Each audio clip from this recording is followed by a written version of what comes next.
It's 6 o'clock. I'd like to call this meeting to order. This is a regular meeting of the Manitou Springs City Council for December the 5th, 2023. And we'll start as customary with our Pledge of Allegiance. If you'll join me.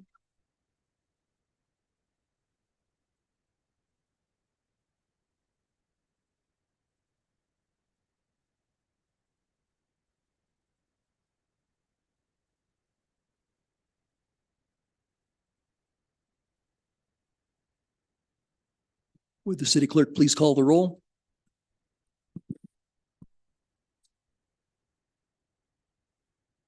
Here. Oh, I'm sorry. And I started in the wrong order. I'll go back up to Councilors Chandler, Present.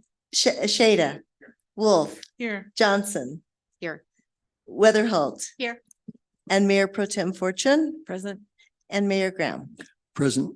We Thank have you. a quorum with everyone. Okay, great.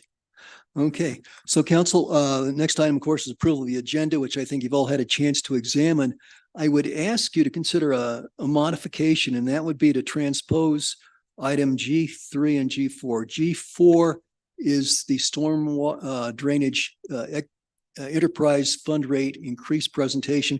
We'll have consultants here for that. I was informed that they are on the clock while they're here, so it would make sense for us to get to them and get them in and get them out. So I think they're arriving here at 6:30. I think we could probably get items G1 and 2 pretty well along and then entertain that. We might save the city a little bit of money. So with that, I would ask for a motion to modify the agenda, transposing G3 and G4 and approve. So moved. We have a Second. Okay, motion is second. Let's vote.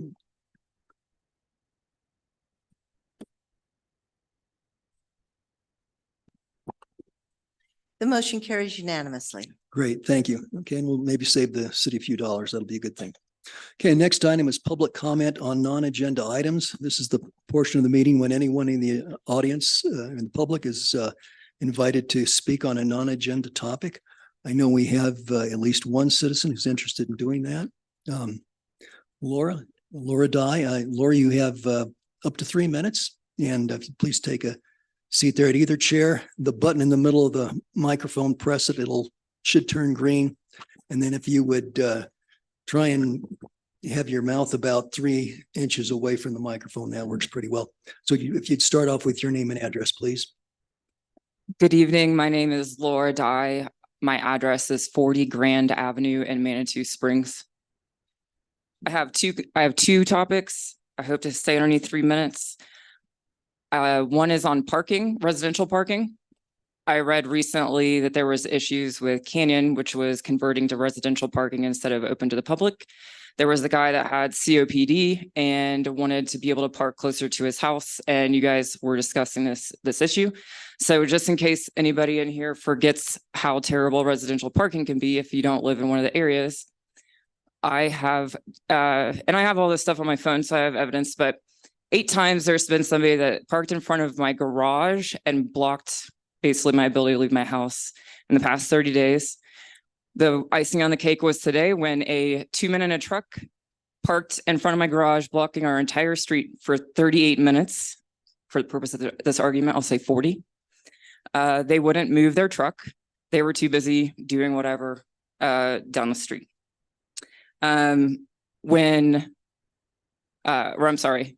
Further, my neighbors park in front of my house, even when there's parking in front of their house. So I asked the parking division to paint the lines because they weren't painted, probably because somebody was parked in front of my house the entire time, all the time. Just to like reinforce that, hey, don't block my driveway because I can't leave my house. But anytime that I need to have anything done at my house and somebody actually has to go back and forth, they have to park far away, right? Or I have to pay $20 for one parking space in front of my house. So what I suggest is one space be designated for each property. And if that's numerous residences on that property owner gets to decide how that's divvied up. You can make it optional. People that want to pay for that, or I think that obviously the city and the parking should pay for that. I have to pay just to have parking spaces in front of my house. And And then, or you could like basically split it between the city and the property owner if you make it optional. So that's my suggestion to fix it, because I think it is a legitimate problem. Yes, we used to not have residential parking and that wasn't really fun. But in the middle of the night, when all the tourists are gone, you could park a car out there and then be able to like block off for when you have to move in and out of your house or whatever you're doing the next day. And then that's long. And then my second topic is I also read recently that you guys were considering using, I think, tax money, like, you know, our tax money to subsidize rent for businesses in downtown. I think that was because it was maybe too expensive, but I say that's capitalism. You guys that own buildings downtown, if people can't afford that, then you bring your rent back down. I don't need to shell out my money. I'm a normal citizen. I'm not rich, I'm not poor, but I don't need to be contributing to somebody else's business. And that's my two issues. If anybody has any questions. We typically don't entertain a dialogue during this time, but we have your contact information. Okay. Thank you. We appreciate you coming down and expressing your thoughts. Thank you. Okay, thank you. Do we have anyone else who would like to address council? Mr. Maynard? John, I think you know the drill, but your name and address, please, in about 3 inches from the microphone. Good evening, Mayor Graham, members of the council. I'm John Maynard. I live at 1320 Indian Oaks Place. I'm here to talk about the parking lot to be constructed at the Dillon Motel site. I'd like to start these comments with a quote from Daniel Burnham. Those of you who are not planners may not know who Daniel Burnham was. He was one of the architects of the Chicago World's Fair. And he spoke, he was also a designer, one of the designers of the Chicago World's Fair. He spoke to a group of colleagues and dignitaries at the World's Fair and had this quote. It is, "Make no little plans, for they lack the substance to stir men's souls. Make no little plans." These are my comments regarding the design of the parking to be installed at the Dillon Motel site. First of all, the design of the site should include a park ride station. Micromobility is an issue in the city, and this is a good location then for park ride station. Secondly, as shown on the land use model for this area, a pedestrian connection, bicycle connection to the creek path ought to be a part of this plan. Such a connection would facilitate the use of what is probably unusable portion, the northern portion of this site, which is on the elevation, if you will, of the creek, for having the Parks Department install a couple of additional disc golf holes. Next, as you've done your inspection of the site, physical inspection of the site, you've probably noticed that the northwest portion is a somewhat long and narrow strip of land that doesn't have a particularly good relationship to Manitou Avenue, and it probably has a better use than parking. And I would suggest that this is a good location for what I'd like to call workforce housing as opposed to affordable housing. And of course, the city has recently made a commitment of I think 51 units in the next 3 years, and this would be a good opportunity to work with the housing authority and a housing developer to provide some additional workforce housing on the site. Next, as you know, the recently adopted new land use code has new design requirements both for parking lot design, landscaping design, lighting, and pervious pavement. And all of those could be employed on this site. In addition, and I think this is just as important as actually doing the work, is preparing a sign that indicates why this is important, that we have dark skies, lighting, pervious pavement, and landscaping and parking lots. So there's an educational opportunity there as well. As you also know, there's John, you're a little past 3 minutes, so if you can sum up, please. yeah, I'll be pretty quick then. There's an adjacent property that would benefit from access, and that should be included in the design. Also, a management plan that would allow businesses along the avenue in this particular area to use this parking lot to enhance their properties, so that perhaps they would not, as in downtown, have to provide on-site parking. Again, I offer you the quote, "Make no little plans." Thank you for your time. Okay, thank you. If anyone else would like to address council? Public comments? Okay, if not, let's move on. Next item is our consent calendar. Tonight, we've got 3 items on it. The first is to approve the design contract with JR Engineering for the Midland Water and Sanitary Improvements. Second item is donation for a columbarium at Crystal Valley Cemetery. Third, approval of the November 21st, 2023 City Council regular meeting minutes.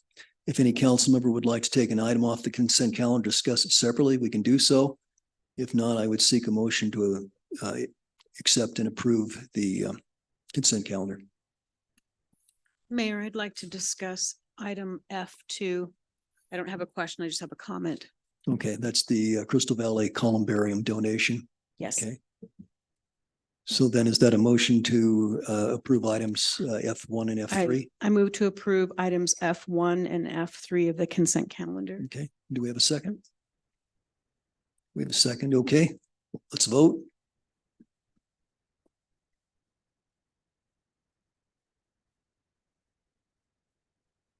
The motion carries unanimously. Great, thank you. Okay, so now we'll discuss item F2. That's the Crystal Valley columbarium donation. And Councilor Chandler, you had a concern? Well, I just, not a concern, just a comment for the record. I'm not familiar with columbariums. I appreciated the photograph that was in the packet. My concern or thoughts is that the photo, which I hope is not representative of what you have in mind, is surrounded by a large expanse of concrete. And my only comment is that in the design that we really respect the cemetery and not do an expansive concrete walkway around this columbarium, that we really can use the land use development code with native landscaping, pervious pavements. And so that was my concern. I'm not, because I don't know if that's always what they look like, or if that photo just happened to be in a area where there's a lot of concrete, but I did have a concern about the aesthetics up there at the cemetery. And that was my only comment. Thank you. Okay, thank you. It was my understanding that was just a photograph that was supplied by the manufacturer. So notional, it was in another cemetery. We could flesh that, I guess, a bit. Do we have other comments first? So Jillian, why don't you go ahead and perhaps you'd like to speak to that? Where we have the donors, we have Dan Stewart and Ben Kunkel here who are making the donation. Good evening, City Council. Jillian Rossi, Parks and Recreation Director. And I'm Dan Stewart, 601 Southside, Manitou Springs. Thank you for your question. The concrete around the columbarium can be as small or expansive as you want with these models. We did tour Evergreen Cemetery to look at the 2 columbariums they currently have. One has quite a bit of concrete around it. It was built in 2006. Their newer one just has enough concrete to support the columbarium itself. So really it's up to the designer or what we want to see as a city. But the picture that was in the packet, it does show a larger amount of concrete than we were planning on putting down for the columbarium. And Dan, do you want to speak to that as well? Sure. The MOU that we submitted talks about 16 to 20 feet in diameter. So that would be about 6 feet or so on either side of or all around the columbarium. So not maybe a sidewalk and a half wide. And the reason for that is that likely in the future, the cemetery folks have said they'd like to put perhaps benches on the edge of that. So when people are sitting around the columbarium, they'd have a place to sit. So a pervious surface could be considered for for that area. I'm just thinking of the aesthetics of our incredibly beautiful, iconic cemetery, and I just would hate to see a massive amount of concrete when I'm just hoping that those things are being considered in the plan. That it's really aesthetically pleasing, because the columbarium itself isn't, I mean, it's a columbarium, but I think we could make it aesthetically beautiful around it. The photo just kind of scared me because it's kind of made it look like a bunker.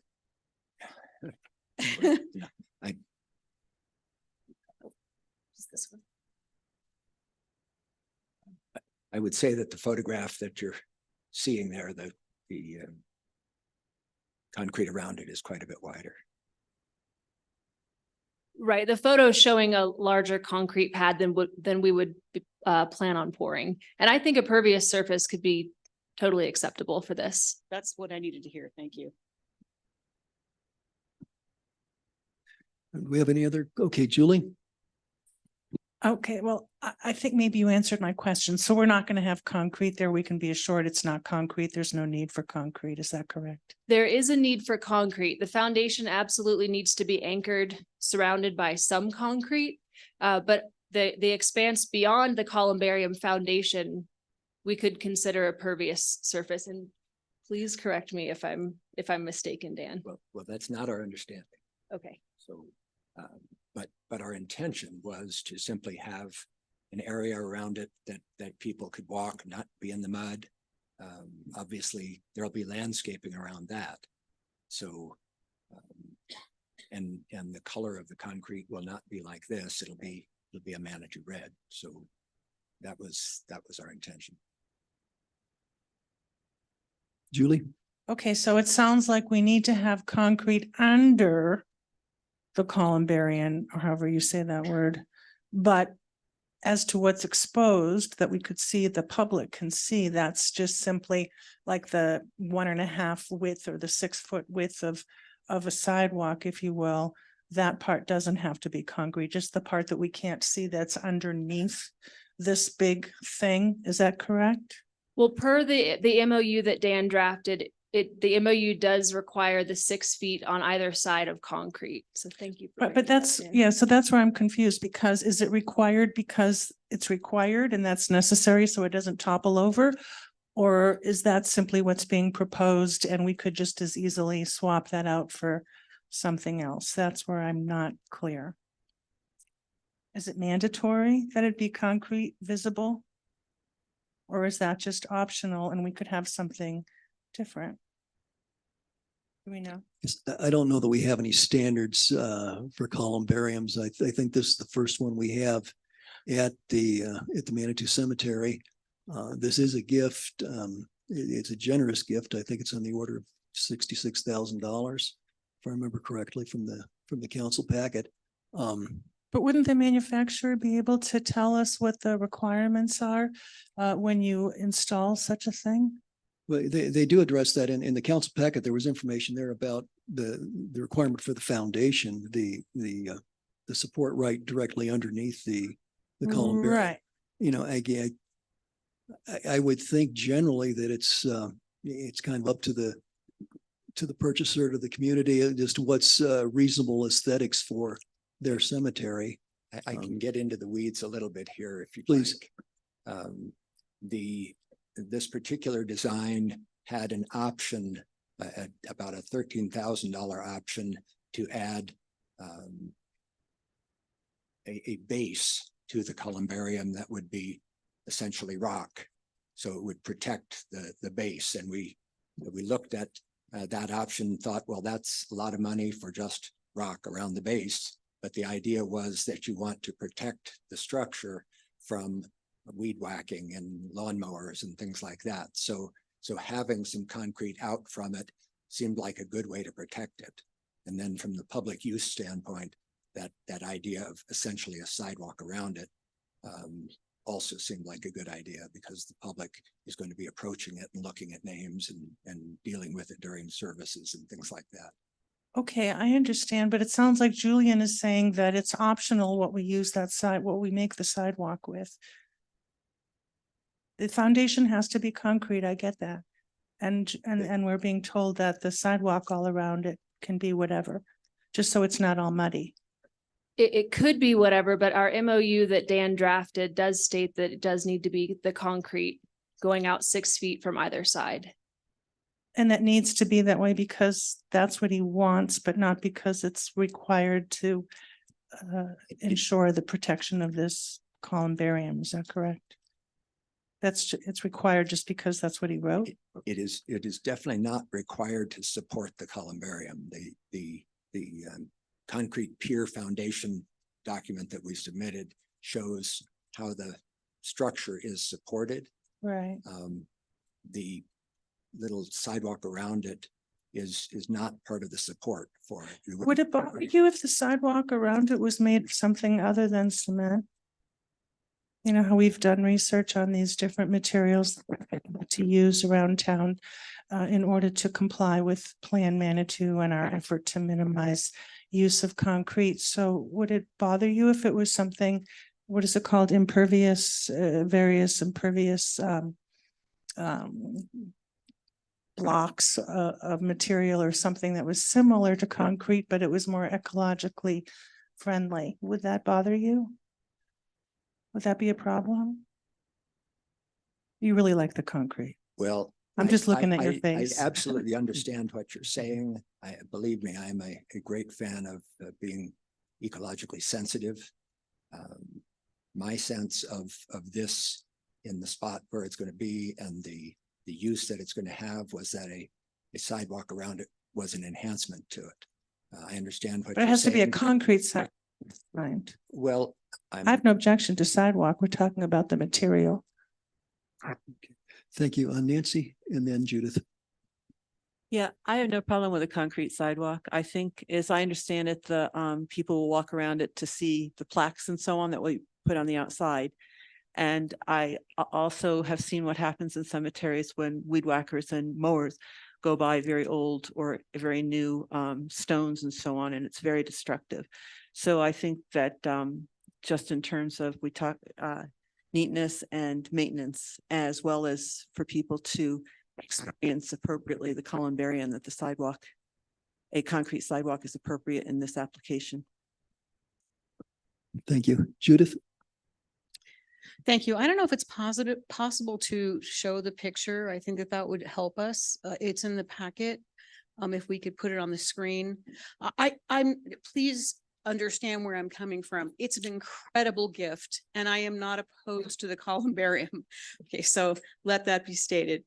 My concern is we have this amazing cemetery and without a plan, we don't know what this is going to look like and we don't know where it's going. My concern is that if we put a 6-foot columbarium per the packet, we have to have a under the columbarium itself. I understand that the city will be footing that bill. And also we will be paying for the crane to install it on the base. So the city will also, have a financial stake of about $30,000 or so. So I want to make sure that our funds are used very judiciously in this wonderful project. My concern is that we put a columbarium with 6 feet of concrete all the way around. And it's very unsightly, in my opinion. I think that we can do a great deal aesthetically by using an ADA compliant pervious surface that you can put a bench on. And I just want to know if that's something that we can talk about and if we can modify the MOU to reflect that those things are going to be considered in the plan. We will certainly work with the city on that. Other comments from council? Well, if I'm voting for the MOU, I guess what I'm hearing you say is I'm voting for the concrete. No, that's not what I'm saying. Oh, I'm just asking because it's in the MOU is. I'm MOU states a saying- concrete I'm saying sidewalk. if you want to modify the MOU to reflect that we will work with the city on that, then that's fine with me. Thank you, Dan. Oh, Right. Michelle, did you have a comment? Okay. Okay, Julie? rather than the modified MOU saying that we would quote unquote work with the city, which is as vague as you can get. I feel more comfortable if the language could say that the MOU will be approved subject to using something other than concrete that's an impervious material. Would that be? I think that would be a lot more specific than working with the city just really means nothing. I guess I feel a little bit different. I went up, I was at the cemetery today and I looked at the spot that the general area where my understanding is the columbarium would be placed. It's about 25 yards from my family's burial sites. I don't have a problem with it as proposed. I think it's a generous act. It certainly benefits the city. I think this columbarium it would take care of the remains of something like 380 people, which is if you talk about the environment, that's a huge savings in arable land. I don't have a problem with the sidewalk. I think a 6-foot sidewalk around that with benches makes sense. I think it would be sensitively situated. In my understanding, it's right. It's near where the office building is there. That building as you come in, just to the right of the gate.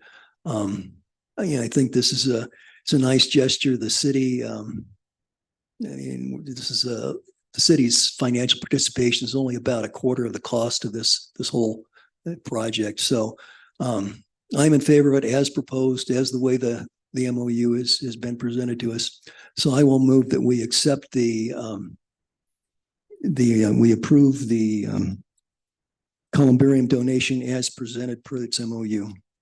Do I have a second? We have a motion and a second. Any further discussion? Let's vote.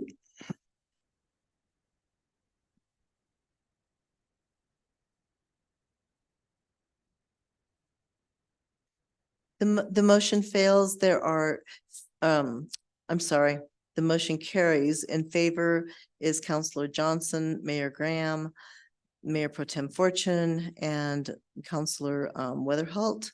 Opposed are Councillor Shada, Councillor Chandler, and I have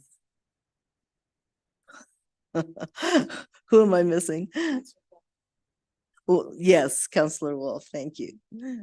Trying to put my code on the screen into people's names here. So there was four in favor and 3 against. Okay, motion passes. All right, thank you. Thank you, Dan. Thank you, Ben.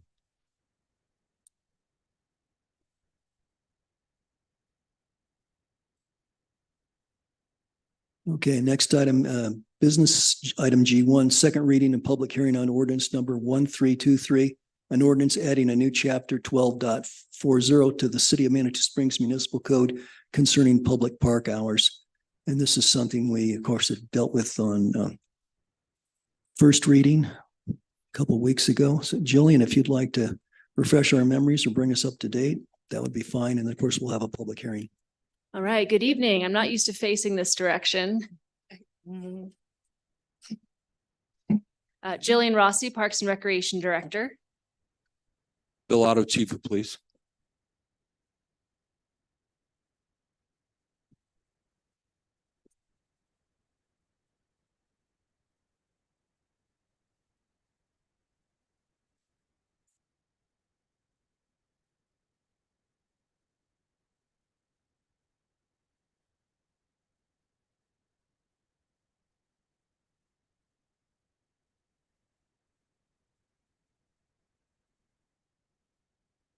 All right, thank you.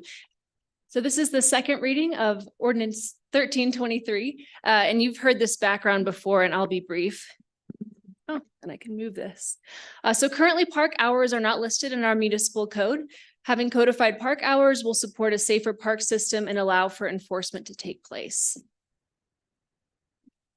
And I did include the why. So having codified public park hours will aid the Manitou Springs Police Department in mitigating nefarious and unsafe after-hours use of the parks, including but not limited to vandalism, noise complaints, drug and or alcohol use, and litter in the parks.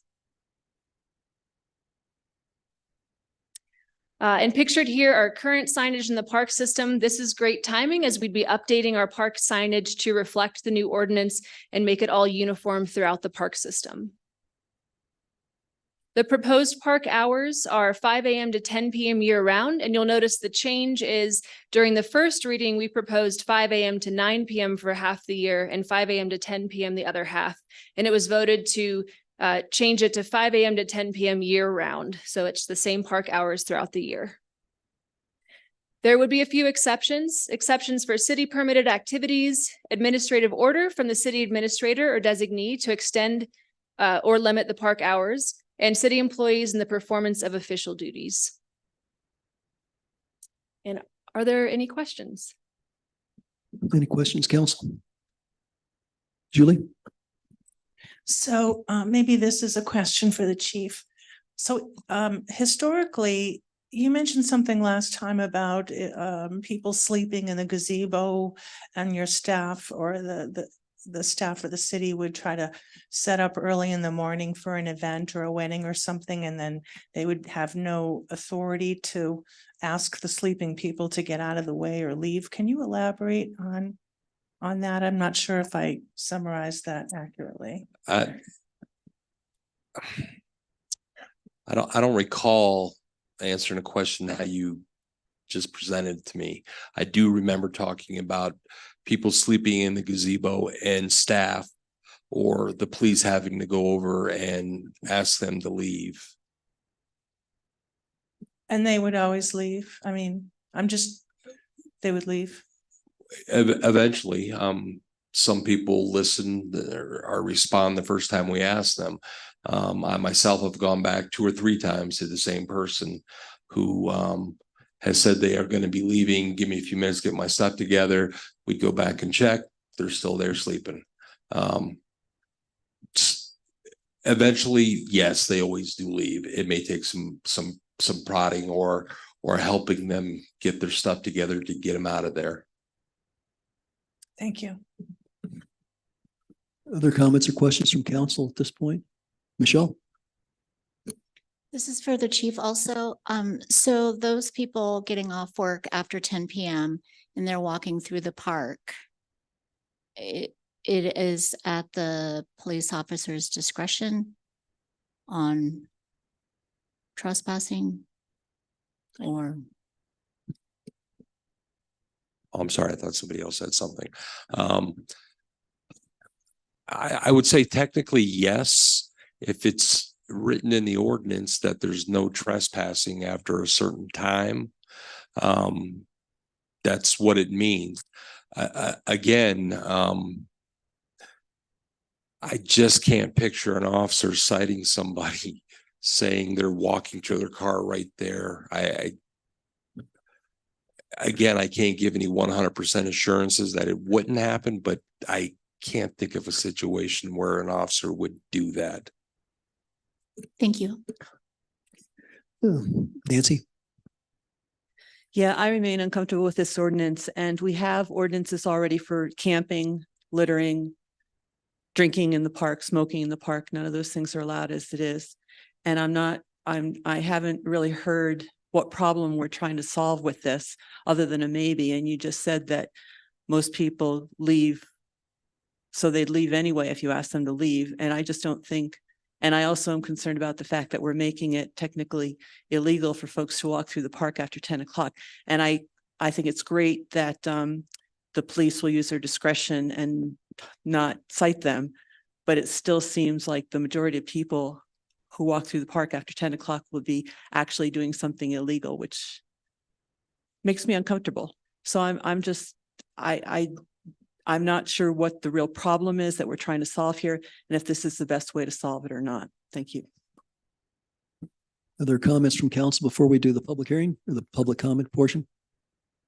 I guess not. Okay, so let's go ahead and see if we have public, anyone in the public wants to comment. I think it'd be okay for you to sit there and we'll see if we have someone, we'll ask you to take your seats back in the audience. But okay, so I will go ahead and open the public comment portion. This is a time when anyone in the public is welcome to come up and speak at the microphone and go on the record. You'd have 3 minutes to do so. Do we have anyone who's interested in that? Okay, all right. Yeah, I guess. Yeah, Jillian and Chief, if you'd take your seats, thank you. And again, even though you introduced yourself just a short while ago, please, your name and address. My name is Laura Dye. My address is 40 Grand Avenue in Manitou Springs. Just as a citizen, I actually agree with you, Ms. Fortune. However, I think there's a compromise that could be had because the chief of police is trying to enforce issues that he's seen. So put in there that walking through, but no camping. If what he's saying is enough to preclude them from actually policing, I guess. But like I said, I agree with the majority of what you say. But if there's some way that you can reach a compromise, then you're helping your chief of police enforce the law and then allowing people to not be breaking the law by walking through the park after 10. That's it. Do you have any questions or from me?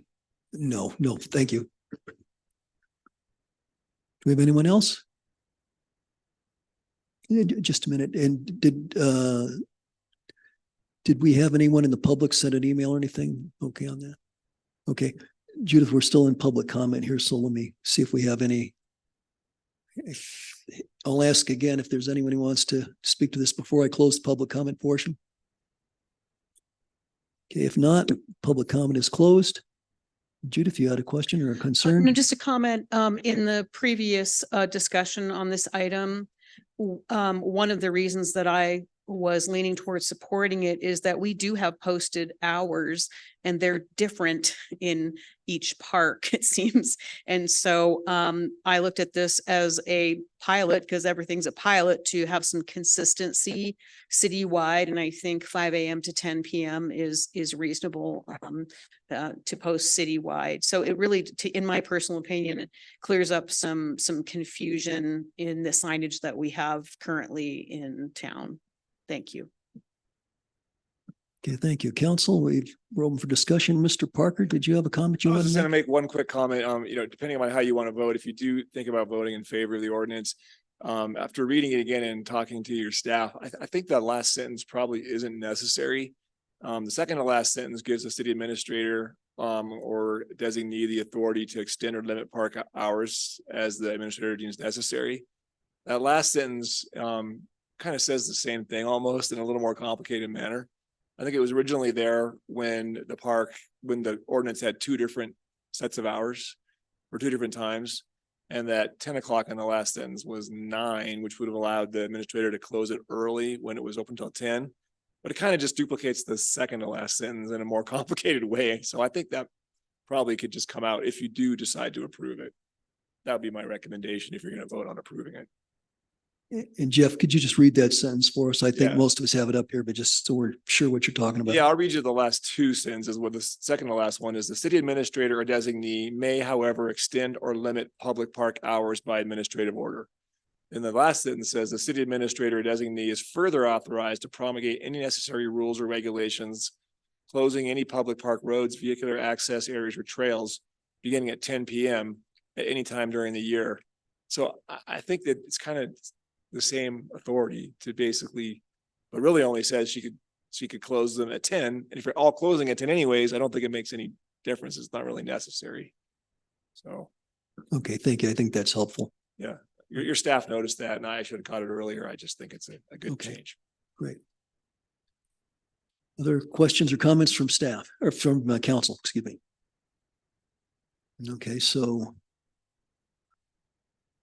we have city attorney suggesting that we delete a sentence. Okay, Judith? I'll go ahead and make a motion. I move to approve on second reading and public hearing ordinance 1323, an ordinance adding a new chapter 12.40 to the city of Manitou Springs Municipal Code concerning public park hours, omitting the last sentence in section 12.40.020 public park hours. Do we have a second? Second. We have a motion, a second. Any further discussion? Okay. So the motion is to accept the ordinance as presented with the deletion of the last sentence in that paragraph that Mr. Parker stated. Okay, let's go ahead and vote then.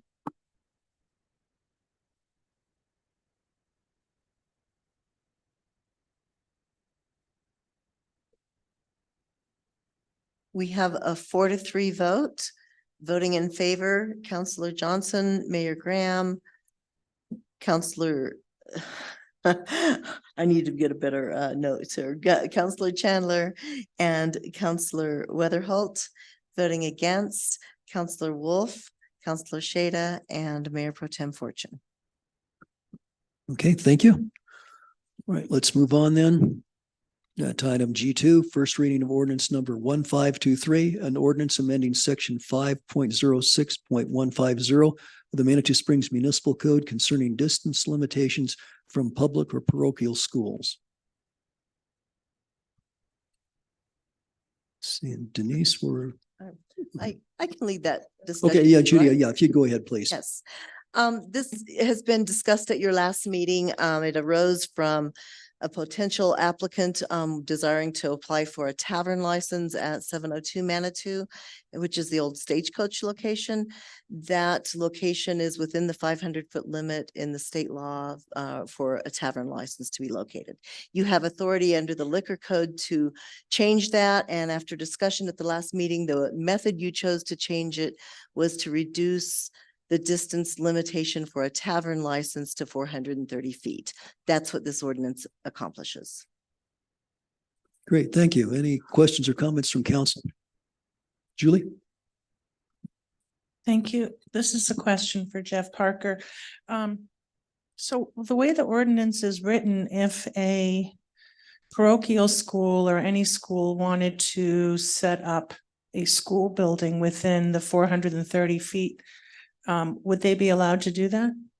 They could set it up, but you couldn't put the liquor store there if they already were there. So the case law basically allows them to locate where they want to. They aren't prohibited. It's the liquor stores that are prohibited from moving within that distance limitation. Thank you. You're welcome. Other questions, concerns? If not, maybe we're ready for a motion. Would someone like to make a motion? I move to approve. Okay, do we have a second? We have a motion and a second to approve as presented. Any further discussion? Let's vote.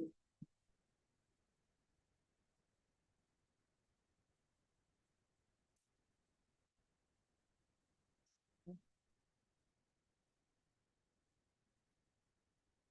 think that just kicked me out of the original vote. If you haven't voted, I'll ask you to do it again.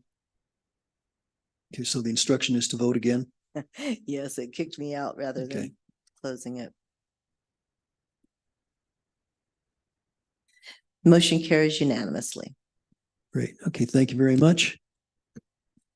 The next item, this is where we made the transposition. This would be our storm drainage enterprise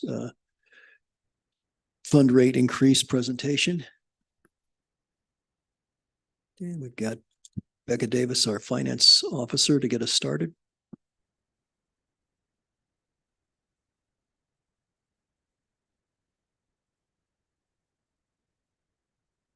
Rebecca Davis, Finance Director for the City of Manitou Springs. Good evening. Tonight, we have our consultant, Melanie Hobart from FCS Group, here to present the Storm Drainage Fund and why there should be a $2 increase to the monthly fee as starting January 1st, 2024. Melanie? Yes, thank you. I'm Melanie Hobart. I am the consultant from FCS Group. I have been here before, and what you're going to see today is very similar and has the same recommendation as what we talked about in March when I was here last time. So if you can go to, oh, got it. All right, a little agenda. Is that, can you hear me okay? Is that good? Okay. We're going to go through a little bit of a refresher on rate studies. I'm going to give you an update, kind of some background of where we are. And then we're going to go through the updated results. So just kind of from the forefront, what I will say is our recommendation is the same. However, since I was here in March, we have incorporated that increase that you adopted in July, as well as the updated 24 budget and the updated capital plan. So the numbers have changed a little bit, but the recommendation is consistent. All right, so some background. we've got the same kind of assumptions we had last time. That's what the first three kind of sections here are about. I'm sorry. Background. We have the storm drainage rates, which were unchanged since 2018. No rate study had been conducted previous to this year here. In March, I was here. I talked to you all about what a rate study is, our recommendations for stormwater.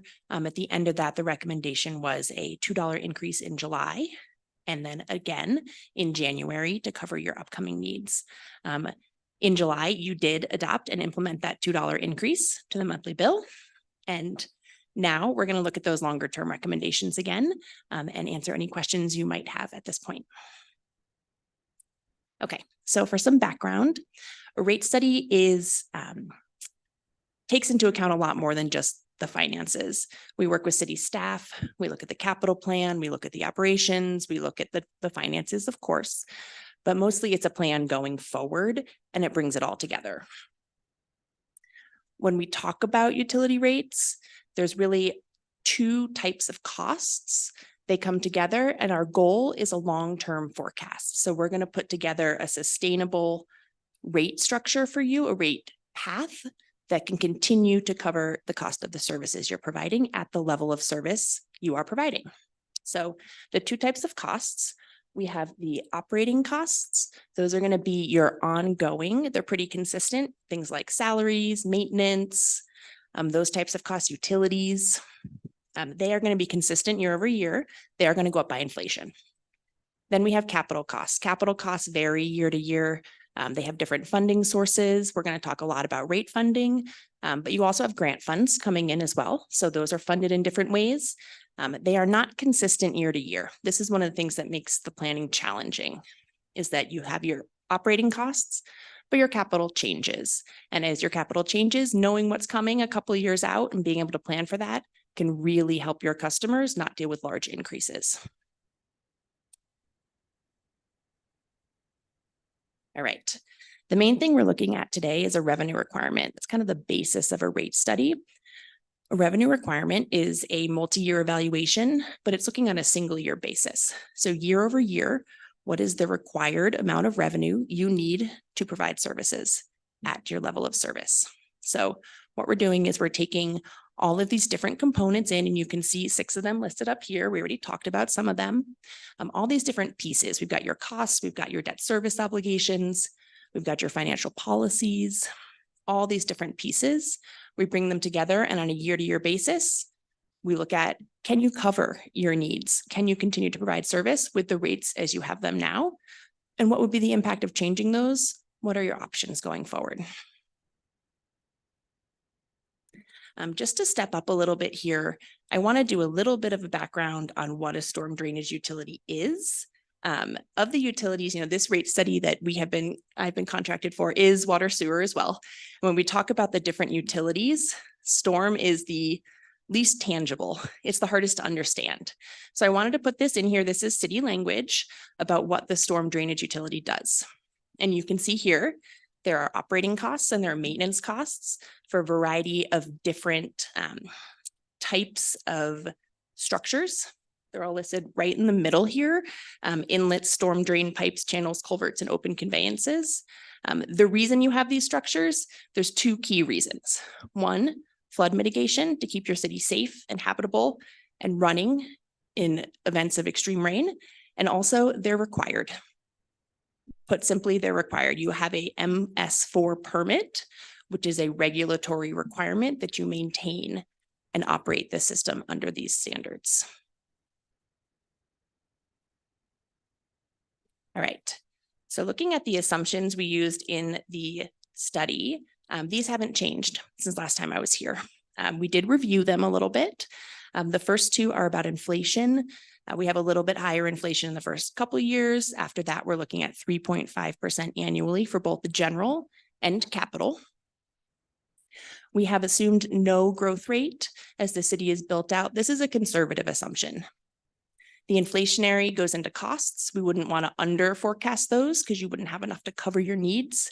but growth rate goes into revenues. So the conservative way to forecast revenues is to include a lower growth rate, which based on our conversations with staff is pretty consistent with the expectation here as well. So we've done the slightly conservative approach and we've assumed no growth rate. All that means is that any changes to your revenues going forward is going to come from rate changes and not new customers. That's what that's used for. We do have some fiscal policy targets. The key ones we're going to look at today have to do with your fund balance goals. We've got two of them. We've got operating, which is talked about in terms of days cash on hand. What that means is if your revenue stopped coming in tomorrow, how many days could you continue to provide service? That minimum target that we've set is 40 to 66 days. What that means is at a very minimum, we're going to have you at 40. Realistically, throughout the forecast, we're projecting you at 66. Any rate revenue above that becomes a capital resource. So we are rate funding the majority of your capital program or all of your capital program that isn't grant funded. And we'll look at that in a couple minutes. The other target here has to do with your capital reserve. We separate these when we talk about rate studies. In reality, they're not necessarily separate for you. So when we look at them together, the total is going to be around 200,000 in the first year. And you'll see that in the next tab or the next slide, excuse me. And then the last rate or the last point here, we've already talked about this. The rates have been unchanged until July since 2018. So we did that $2 increase in July, and I'm going to show you the impact of that on the next slide. And then we'll talk about why we're recommending another $2 increase. All right, so this slide, we're going to look at a couple different graphics. This first one and then our last one are the same. It's just a before and after.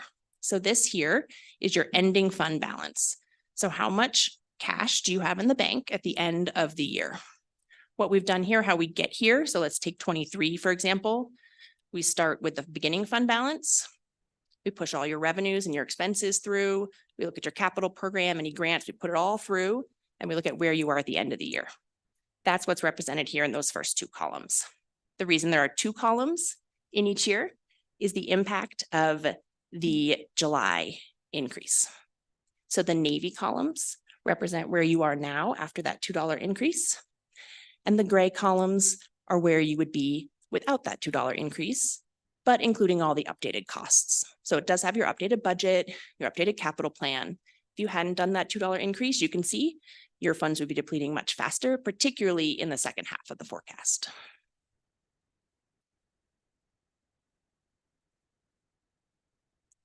All right, this graphic here is that revenue requirement I was talking about earlier.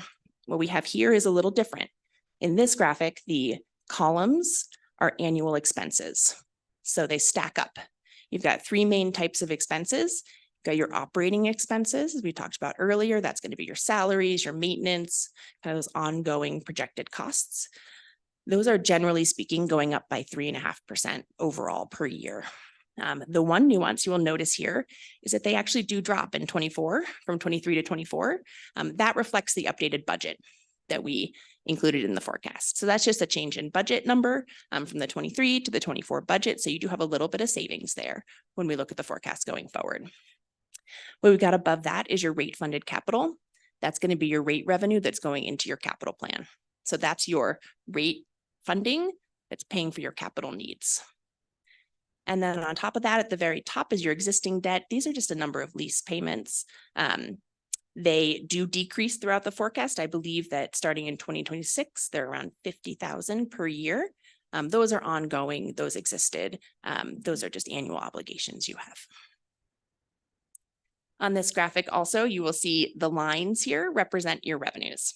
So that purple line, that is your revenues at existing rates, including that $2 increase in July. And then the dashed line, that gold dashed line, is with the additional increase. I'm sorry, I misspoke. The purple line does not include the $2 increase in July.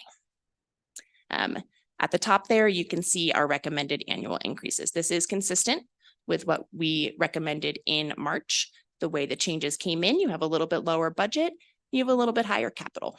So when you take those things together, it does come out to the same rate forecast recommendation. All right, this is your capital. So as I just mentioned, you do have a slightly different capital plan than earlier this year. That happens. Capital's pretty ongoing changing, as I'm sure you know. What you can see here is we have two types of capital. They are categorized based on funding source. So your staff has done a great job acquiring grant funding for a lot of the capital program, but not all of it. So the part that isn't grant funded does have to be rate funded. And I will say that the big difference here, the program overall is a little higher. The 2024 projects are now rate funded and not grant funded. So that is one of the big changes that we're seeing in terms of the forecast and the immediate impact. All right. And then when we take all that into account, this is our final fund balance forecast. So when we add the $2 increase in January, the $2 increase in January 25, and then the $1 annually after that, this would be the impact to your fund balance. You can see here that that slow depletion of your reserves has been corrected. And I will say, we are building reserves for the first couple of years. If I just go back a slide, you will see that we have a lot of rate funded capital in 27 and 28. That's why we're building those reserves through 26, and then we begin to use those going forward. This forecast continues. It kind of levels out right around the target balance long term. And then the last slide here, or the last impact slide, is just what that means for your customers. $2 is pretty straightforward. So you are there, another $2 in 24, another $2 in 25, and then $1 each in the years after that. And then this slide should look almost exactly the same as last time. It is the same recommendation. So what we've got here is just, as we've seen, we do have some changes to the costs, but rate increases are needed to cover those expenses as they go. We are recommending the $2 increase in January 2024 today. And actually, are you asking them to just approve the 24 rate or all of the years going forward? Just the 24 rate. That'll be part of the fee schedule. It's done by resolution. So we only take that one year at a time. Okay. I just wanted to make sure. Yeah, so that's what I was going to say is we're recommending the $2 increase. As with any rate study, we would recommend you just look at it again year over year. It's not likely to change significantly, but you don't know. Maybe you get more grant funding, maybe you don't. The things can change. So this is the path as it stands now, $2 in 24, another $2 in 25, and then $1 ongoing. The $1 is right around a 5% annual increase. So that's the recommendation, but big picture, $2 in January, and then reevaluate it going forward. Any questions? Great. Thank you very much. So let's open it up here for council questions, comments. We have any questions? Okay, and this will be informing something we have a little later on in the meeting. Item G5, that's we're considering a resolution to adopt the universal fee structure. So that would be included. This proposal here would be included as part of that. Any questions? I think probably we saw this earlier in the year, so I think the mechanics of how all this works is probably reasonably as well understood as we need. If there are no questions, then I guess I would thank our panelist, Becca. Thank you. Thank you. Okay, great. Yeah, thank you. Super.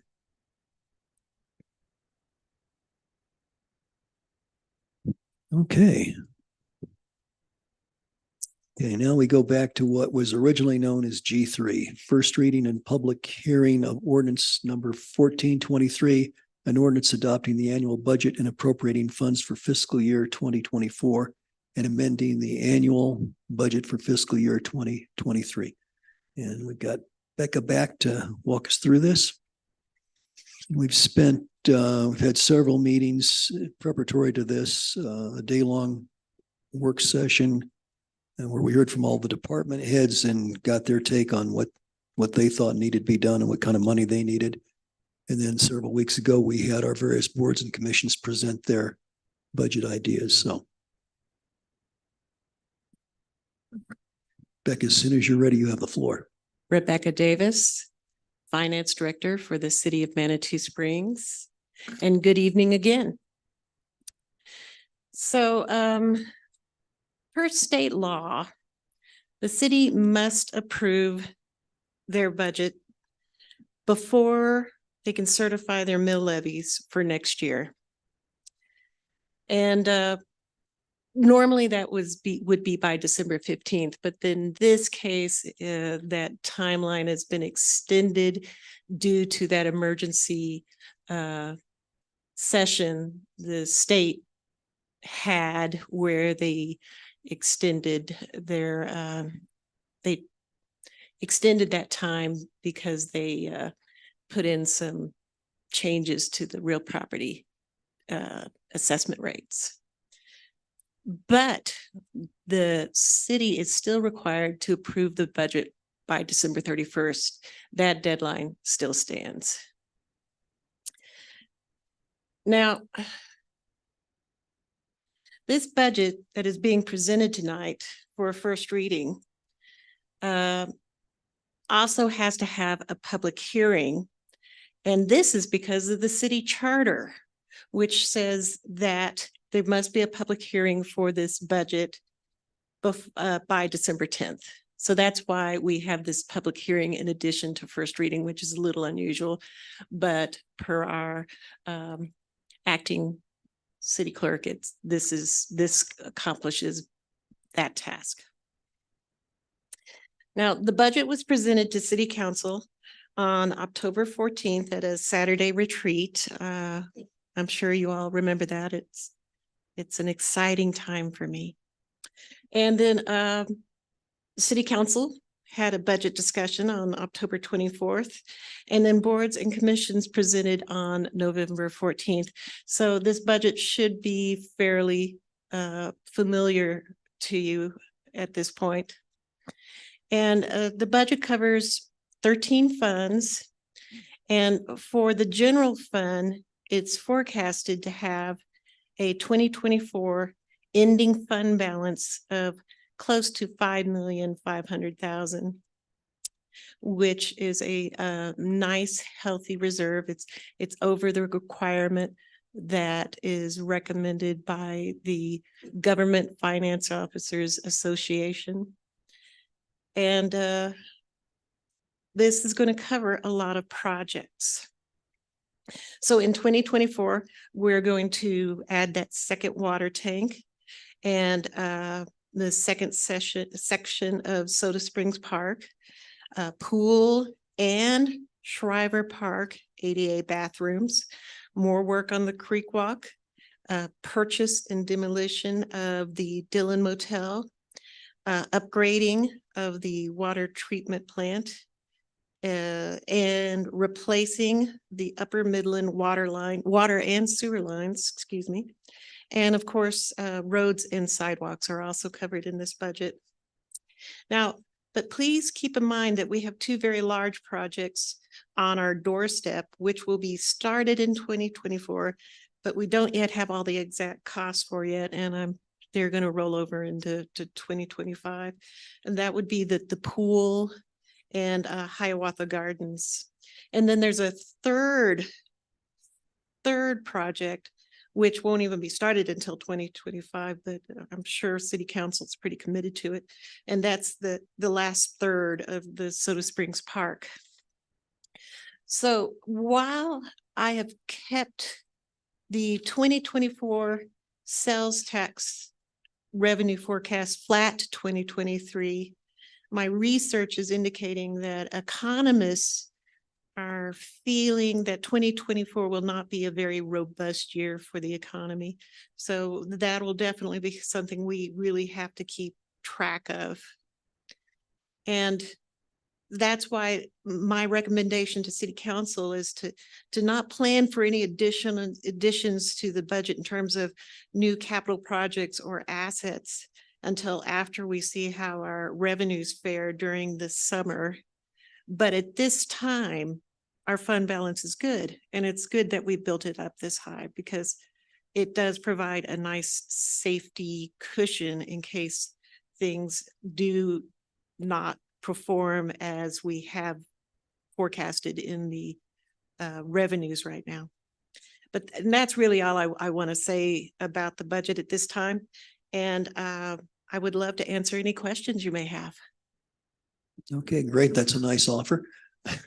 Do we have some questions for Becca here? And we will have a public comment portion too. Okay, Julie. This is just a clarification question.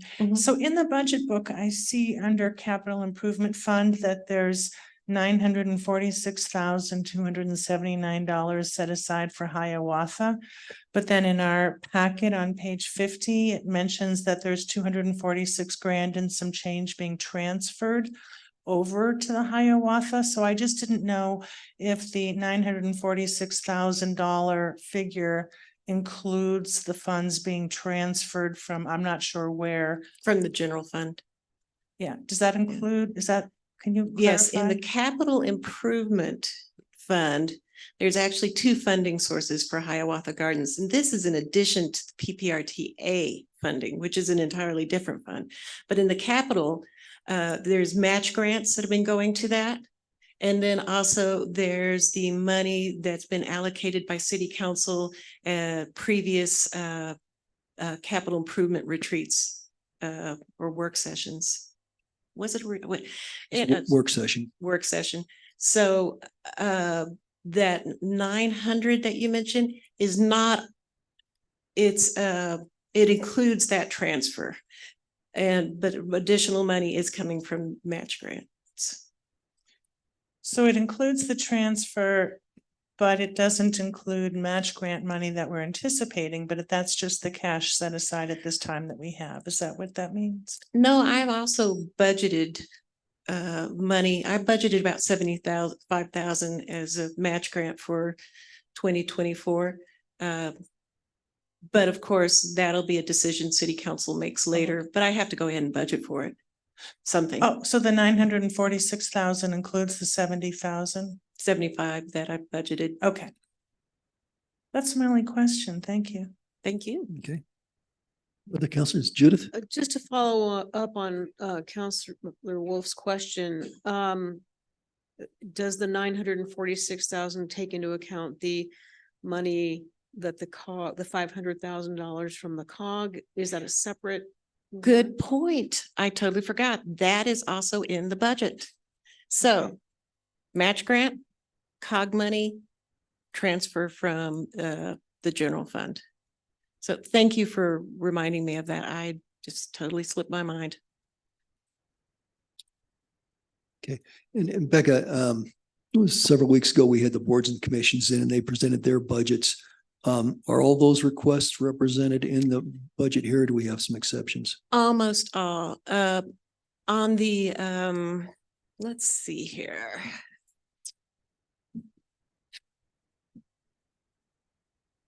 Where did I put it?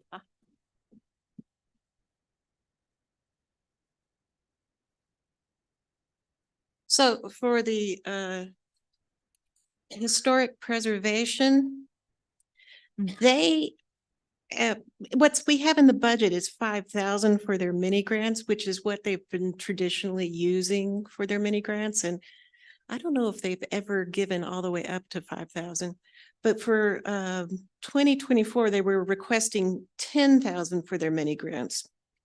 And what I suggest is if city council does wish to make that 10,000, rather than changing the budget numbers, which has a butterfly effect of affecting a bunch of other schedules and the ordinance, of course, just change it at mid-year so they could have like 5,000 in the first part of the year and 5,000 in the second part of the year, if city council so chooses.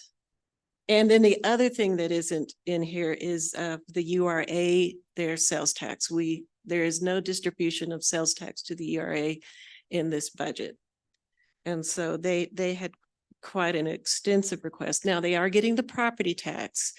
And I think they got about 130,000 for 2024, and then if they get about a 24% increase, they would get that in addition to now with that new bill from the state affecting property tax, it'll probably be more like a 12% increase over the 2023 property tax.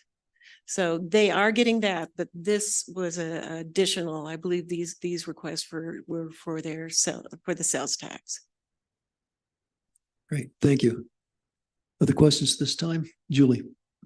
So do I remember correctly also that this budget includes our reimbursing or giving the COG back their money, which is what, like $600,000? That sounds about tax right. money that we're giving back to them. Right. That's under economic development. Okay. Okay, if council doesn't have any questions right now, I'll go ahead and I'll give the public an opportunity to comment, and then we'll come back with more questions. So I'll open up public comment. So anyone in the public's invited to comment on the budget. You'd have 3 minutes to speak to this. Do we have any takers? Judy, did we have anyone express an email interest or anything? Well, apparently there's no interest in the public comments, so I'll close that. And council, we're back to where we were just a minute ago. So if you've thought up of any fresh questions here in the last 30 seconds, this would be a good time. Judith?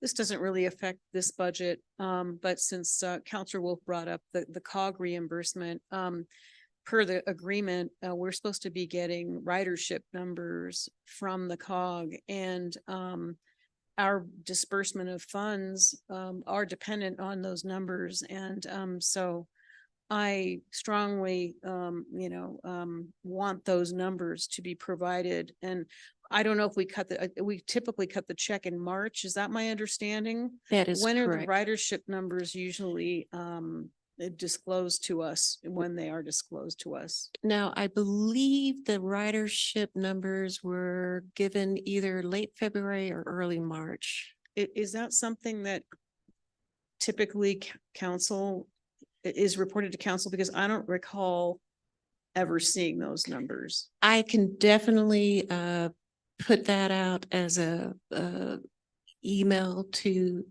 city council if you desire to see what those ridership numbers are when I receive them. think it's important for us to have that information. Thank you. Sure, no problem. Yes, I would second that. So when they become available, if you'll just share that with all the council, I think we'd all appreciate that. Well, council, it seems almost anticlimactic. There's so much work goes into the budget and requires so much study. But okay, Mr. Shea. Yeah, there's a sheet of paper on everybody's desk about property tax calculations. And I've been keenly following this whole mill levy thing. And Becca's been very generous with her time, indulging me, educating me about all the mills and stuff like that. And she's done, this is yours, correct, Becca? That's mine. Yes, exactly. And to me, I think the bottom line of this is that I think it would be, I mean, we just approved a $2 a month, rate increase, that's going to be tacked on people's water bills, and likely there'll be another $2 later in the year. And I think on the back side of the sheet is some of Becca's kind of bottom lines. The General Assembly in their special session kind of futzed around with a bunch of numbers.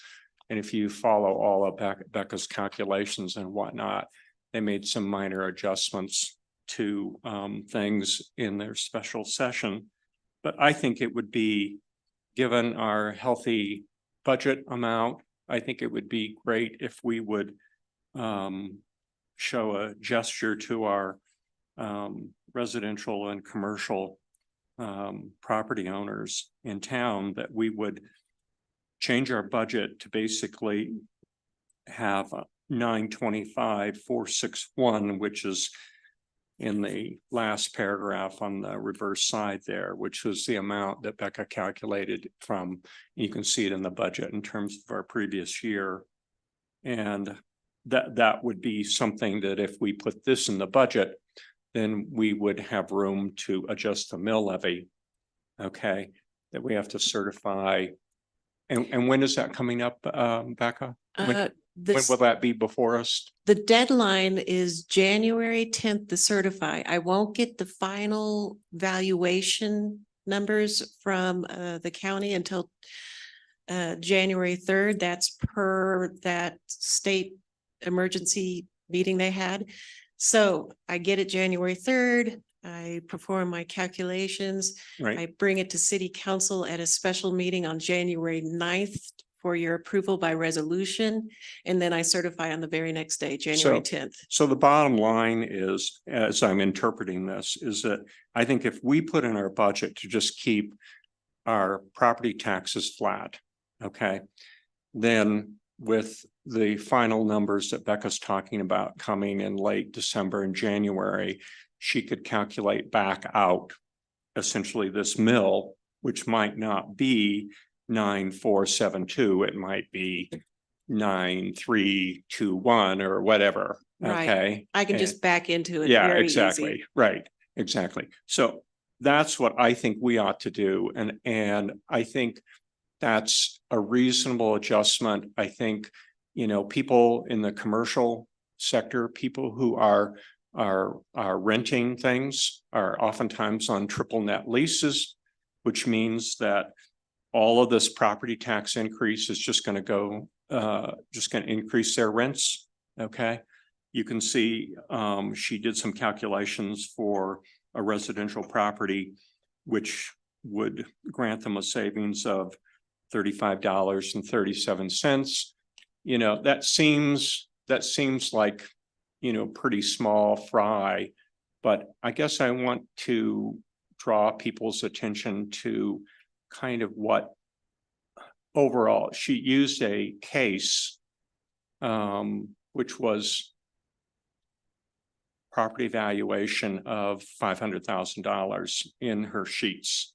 Mhm. And if you would follow those, okay, and look at what's really happening, okay, with all the state adjustments and whatnot with that. I guess I want to draw your attention to the fact that, just a second here, let me look it up here. I plugged it in, and an awful lot of property owners in Manitou saw a 35 to 40% property valuation. Okay. And so what's going to end up happening is, just hold on just a second here.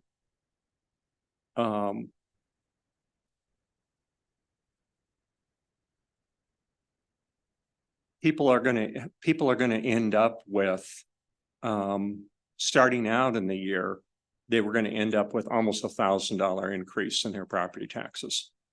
With the General Assembly's, what I call Session B, since it was the basically that whittled that down from, let's say, a $300,000 property that went up 500,000, that whittled that down to about 700,000. Okay. And so I think the other thing too that I think is a really good calculation is to understand what could be happening to a lot of our senior citizens in town. And if they're taking advantage of that senior, okay, thing, basically, if we showed a little bit of discretion, okay, for those seniors, okay, their property taxes would only go up about $175. So, I mean, I'm hoping that everybody kind of heeds the call. I think the governor asked for it. I think there have been other General Assembly members asking, everybody who does control the mill levy to maybe consider a temporary reduction. I noticed City of Colorado Springs did a flat thing as well. And I hope that we would show the same gesture. So I guess I would hope we would change our budget to change the amount of revenue that we're anticipating from property tax from $1,041,340 to what Becca's proposing, which was echoing the previous year, which was $925,461. And then she could back that out in terms of when the mill happens in late December, January. So that would be my motion, that we approve the budget subject to changing the anticipated revenue items, that the property tax would be flat. And you did make that as a motion. Okay. Yes, I am. then- I thought I'd just throw it out as a motion and see if there was a second. on Okay, it. well, yeah, let's see if there's a second. Okay, so it's seconded by Council Wolf. Okay, so let's have some discussion. And I'm wondering, Council, would you find it useful and for the benefit of members of the audience, councils did we each had have a sheet here, property tax calculations that Becca put together. We haven't really had a chance to look at this prior to the meeting. So I'm wondering, I think it'd probably be useful, Becca, if you could kind of walk us through this and explain Sure. the mechanics. Is that okay with council? Yeah, I And- sent it out yesterday, but my apologies. I just didn't have time last week to tackle it. Okay. So SB 22-238 was what was currently in place in terms of cutting some property taxes down. And it worked for both the residential and for commercial. Now, SB 23B-001 has replaced SB 22-238 for residential, but it does nothing for commercial. So let me just quickly tell you that the SB 23B-001, what it does is every single residence and multi-resident property is being reduced by 55,000. Just it's whatever that market value is, reduced by 55,000. And then it's being multiplied by the assessment rate, which has been decreased down to 0.067. Before it was a little bit higher, not much higher. Now, for SB 22-238 for commercial properties, it doesn't reduce the market value any, but it's reduced the assessment rate from 29% to 27.9%. Oh, it does reduce values of properties by 30,000. My apologies. Okay. So one reduces residents down by 55,000 and you multiply it by 0.067. The other reduces it down by 30,000 and is multiplied by 27.9. So my first comparison here, I was talking about residential. So I used a home value, market value of 500,000. You subtract out that 55,000, comes to 44.5, and then you multiply it by the 0.067. And so the amount that's actually subject to property tax is 29,815. Now, currently our mill levy is going to be 10.658. Sure. Becca, just real quick, if people would go out and look on the assessor's page Mhm. and they see our current thing right now is 12.988. Oh, see, I'm only talking about the general fund. We can't reduce those other mills because they're set by ballot language. They're set by ordinance. So we can't adjust those. So I'm Right. really only looking at what we can change. Right. Okay. So I just wanted you to clarify that because if people hear this discussion and they jump out and go look at their particular property, I didn't, Yeah. and those other mills are related to what? Can you just go over there Okay, through real quick? there's El Paso Becker's Fund has 1 mil for maintenance. And then the Capital Improvement Fund has about a 0.5 mil. It's a smidgen over 0.5. And then there is, so that's 1.15. And then there's another mill. Oh, open space, Open space. open space. Nancy, what's that mill? Do you know? Okay, well, that's the other Well, one. you got a total, so the Yeah. discrepancy is about 2.3. So Right. so you got pretty close. Thank you. Right. All right. Oh, you're welcome. Yep, I'm just talking about what we could change.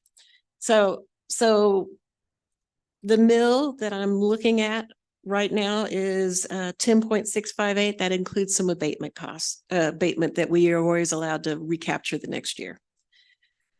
So I take that mill, 10.658, and I convert it into a decimal, which is 0.010658 multiplied by the 29,815, which is the assessed value of a $500,000 house.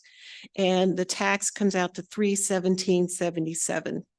Now, just for comparison's sake, I did look at what $1 million house would be. So you subtract out that same 55,000, you multiply it by 0.067, and its value, its assessed value would be 63,315. So it's a little bit more than double the other one because the 55,000 is not doubled. So, and that tax on that one would be 674,000. So commercial is a much larger property taxes compared to residential. Because commercial, you take the same 500,000. I like to use the same number for both because that makes it easier to compare. You subtract out that 30,000, brings it down to 470,000. You multiply it by that 27.9% to get the assessed value. And what's the assessed value? $131,130. Multiply it by that mill levy, converted into a decimal, and you end up with $1,397.58. So which is, like $1,000 more than $1,000 more than the same value for a residence. Now, if we decide that we're going to keep our revenue flat to 2023, with my current preliminary assessment evaluation from El Paso County, which is subject to change, but I've never seen it change a lot. Using that, and I took the number of houses that we had in Manitou and multiplied that by 55,000, subtracted that out of the assessed value of residents. So I came up with a mill levy of 9.472.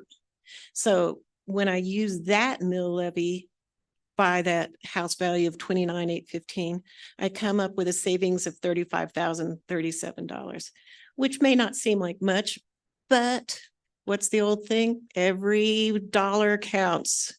So I'm sure people would appreciate it. And then for commercial, the savings is $155,052. I mean, $155. They wish $155,000. My God. No, it's a savings of $155.52. So once again, that's very helpful. Now, because you got to remember that our mill levy is pretty tiny. Now the school is around 50. So like I said, every dollar counts though. So that's the story on that. Good, thank you. I think that was a helpful explanation. Okay, so we have a motion. It's been seconded. Continued discussion. We have Nancy. Yeah, well, I find this idea very attractive, intriguing. I am not prepared at this point in time to vote on first reading to make such a dramatic change without further research on my part. I'm inclined to look at second reading for it for myself personally, but I'm not discounting this idea. I'm just not prepared tonight to support it. Can I speak? I just want to say that the reduction would be about a little over 100,000. So instead of 5,500,000, it'd be more like 4,390,000. Right, for our fund balance. Thank you. I guess, and I'm sympathetic to the motion, but I would like to give staff an opportunity to see if this would present hardships on us that we might not otherwise know about. This would be a good time to see if we're creating problems. Denise, I'm catching kind of off guard, but Well, Becca and I just talked about it briefly today. I wouldn't say I've done a lot of research on it, but it is a minimal impact, it looks like, on the budget. So that is what I can share for tonight. okay. And then that's a good off the cuff response. Okay, good. Judith? I'd just like to weigh in that I've talked to several residents and we have many residents who are really experiencing economic hardship. Not only because of the past years of inflation, but we are increasing our fees for services. And actually ran into a woman who I met at Safeway. I didn't know her prior to meeting her in the cream aisle.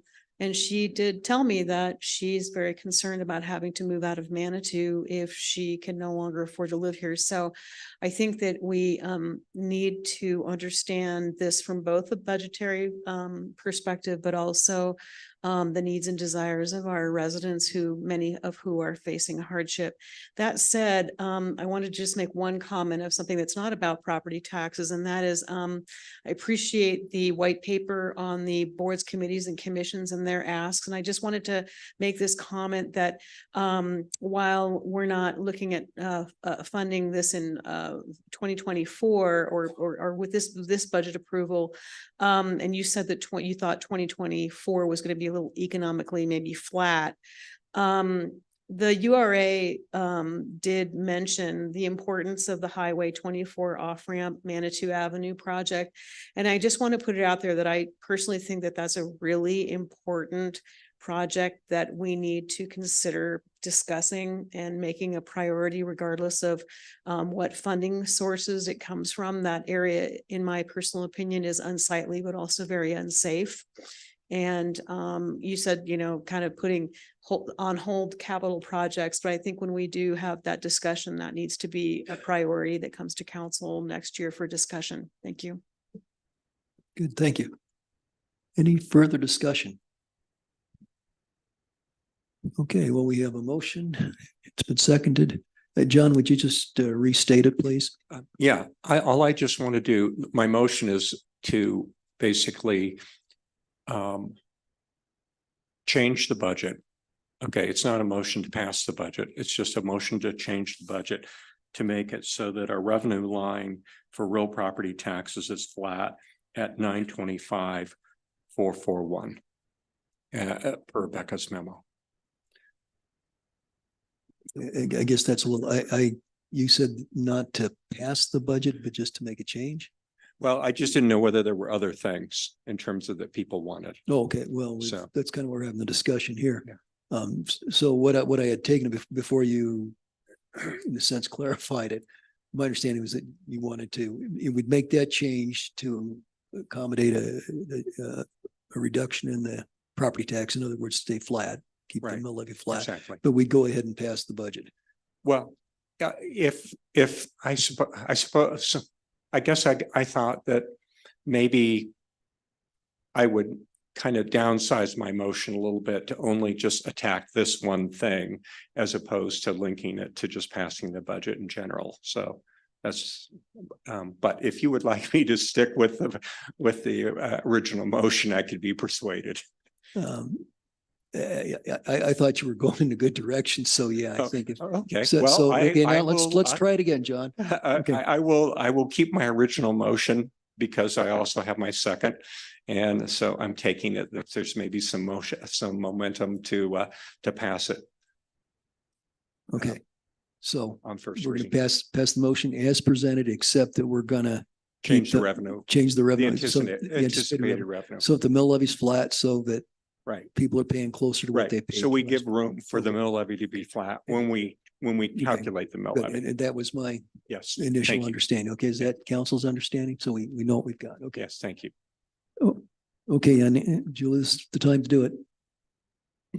So tell me if this is the same thing is what you're moving for, so I know. You're moving to approve the budget subject to the one change reflecting the reduction in property taxes to be received in the amount of 925,461. Everything else stays the same? That was my original motion. Okay, Thank you. thank you for clarifying. Okay, if there are no further questions, I think we're ready to vote. Let's vote.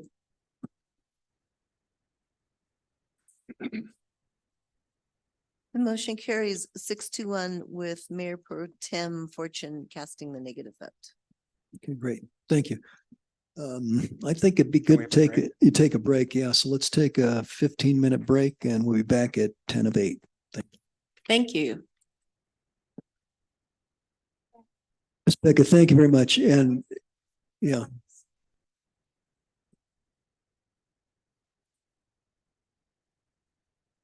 It just makes the day fly by. So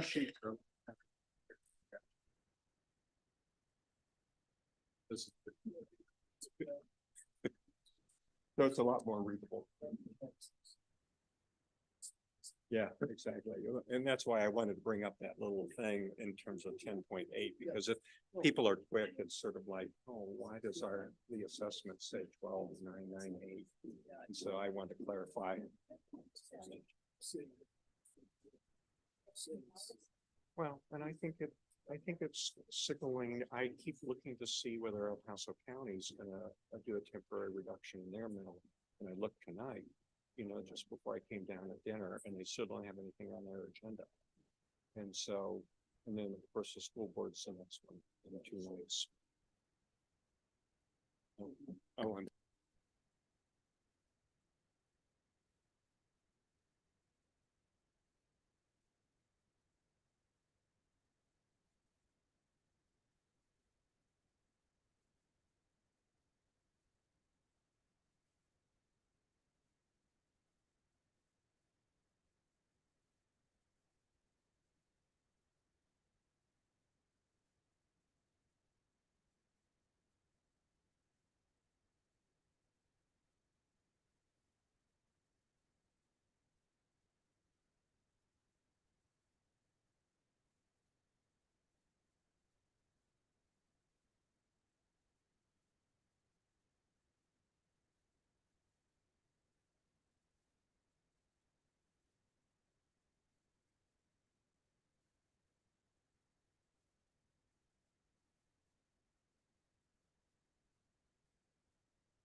Okay, let's go back to work.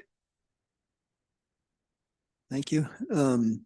Great. So the next item is consideration to adopt resolution number 2823, a resolution adopting a updated universal fee schedule. This is something we do periodically. We have Becca and Nicole here, so if you ladies have the floor. Good evening, City Council. Nicole Ortega, Finance Supervisor. And if you've read the memo, you can see that we have some fees that we have not increased once again since 2018. But the first ones on here are from the city clerk, and those are usually related purely to state regulations and making adjustments for that. Business license fees across the board were increased by $10, with the exception of the home occupation fee, which planning felt that with the time and effort they had to do for review should be $50 for that one. We had a small change to the parking fees, and those were increased for the permit fees for construction this is construction activity permits, but they went down for some of the parking. I don't know if you noticed that those went down slightly for that amount. Sorry. Mayor, could we put this on the screen so the public can see what she's talking about? Can we do that? Do we want to go no. page by page? Yeah, if we could, I mean, then you, as you speak to it, we could actually see it. So that would be helpful, I think.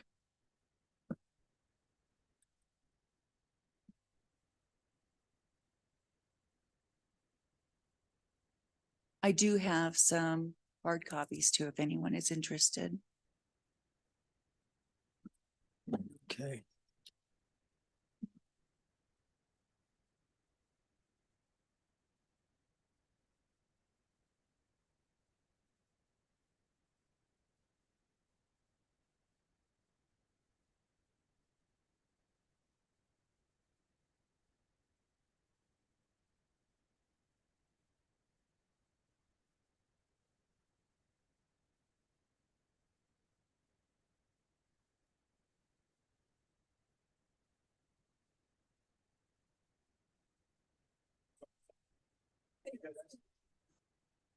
Thank you, my minion.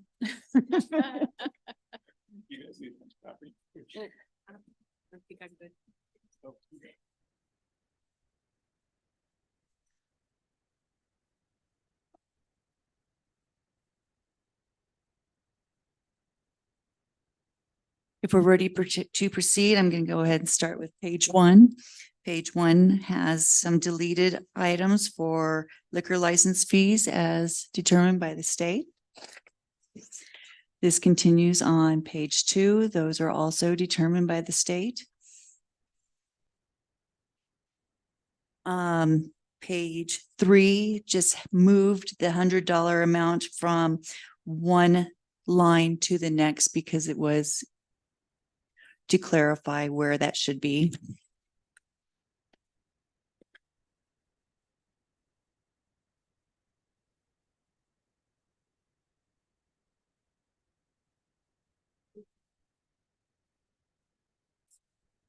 Is it possible to enlarge the image there so we can, actually make sense of it?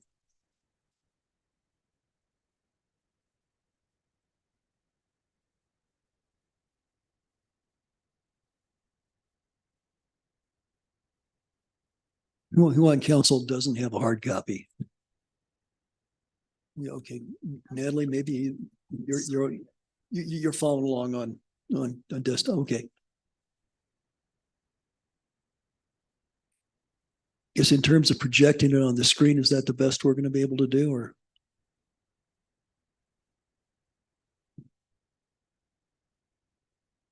I think everyone on council and staff also is able to follow along either on our computers or on a hard copy. So if we can't get it up on the screen and we don't have any audience really to look at it either, why don't we go ahead? Okay, in review, page 1 and 2 are basically state determined. So those need to be in the changed because of that. Page 3, The change was just moving that $100 amount up to the city application to make that, put it in the right line.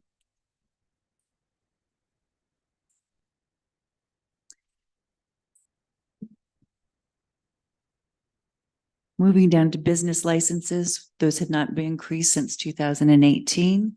We increased all of those business license fees to $10 with the exception of the home occupation. What And page are you on? this would be page 4 now. In the finance department, business license fees. Thank you. We have increased all of the business license fees by $10. They have not been increased since 2018, with the exception of the home occupation, which planning determined took them more time, and that should be $50.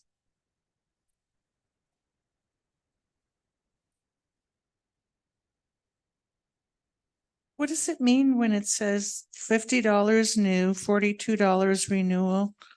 That means $50 it's would be just- for a new application, then the following year and every year thereafter would be the second one. Okay, thanks. EMS transport services, that amount is increased by the amount that was determined by the rates.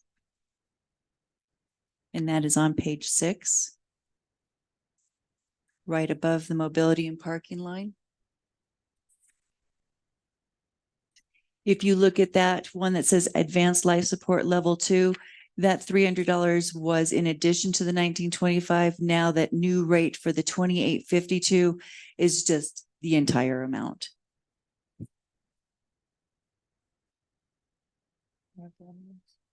Does that mean there's no rate transport or base? What does that mean? It's the entire amount. Previously, it showed the support level 1 and then an additional $300 for support level 2. Now that shows the entire amount. So the 2044 is supposed to be for life support level 1. Correct. And the 2852 is the entire amount for support level 2.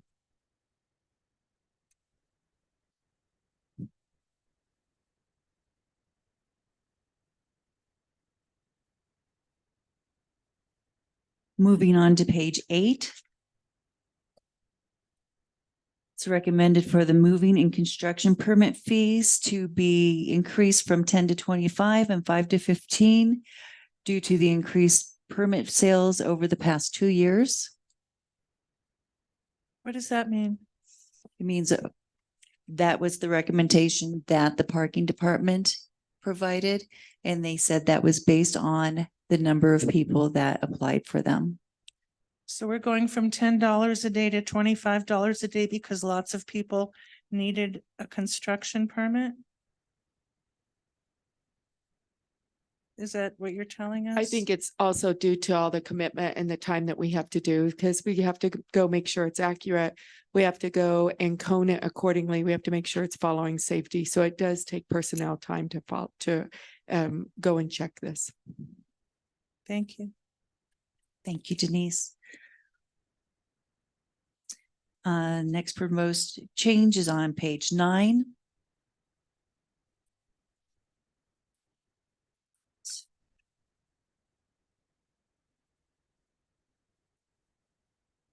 Those are on the center line permits, and I think this is just on the replacement when they are lost.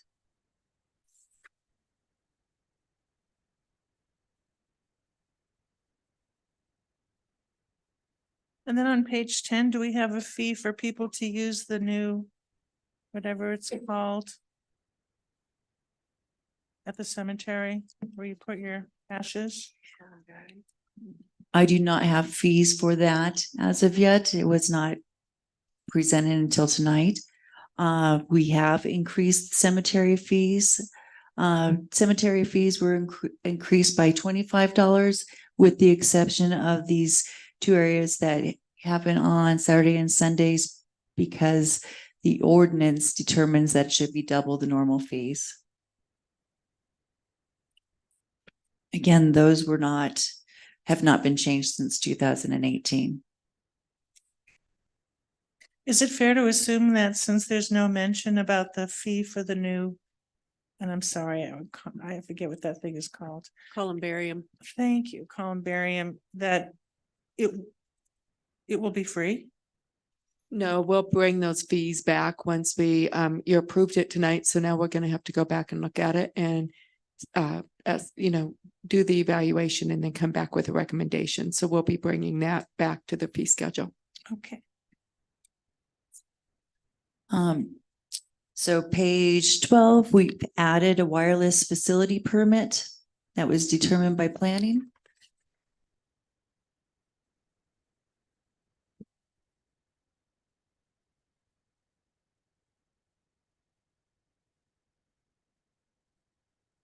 Page 13, that was just language that they wanted to add in there for clarification. As far as short-term rental permit, annual renewal, and long-term occupation permit, 5-year renewal. Again, we have clarification further down there for right-of-way. And everything in red in the writing here. So going down to the cutting excavation fee for excavation in row if within 1 year period of newly paved installed street. So those are not changing amounts, just clarification. May I ask a question, Mayor? Yeah, go ahead. Can you go back to the top of page 13? So for example, where it says short-term rental permit 350, and then under that it says 120. Am I supposed to guess that 350 is what you charge the first time and then it's 120 annually thereafter? Is that what it's supposed to mean? That is what it's supposed to mean. The permit, and then this red is to help clarify that, and that's why it says annual renewal. Well, there's no annual renewal under the short-term rental. That's why I'm confused. Oh. It just has those two numbers, but it doesn't explain what's for what it is for, which one is original and which one is renewable. It doesn't explain that it's renewable annually. Thank you. You're welcome. So we will get that. We'll ask if we approve these, that is included on those lines as well for language clarification. Thanks. Let's go to page 14.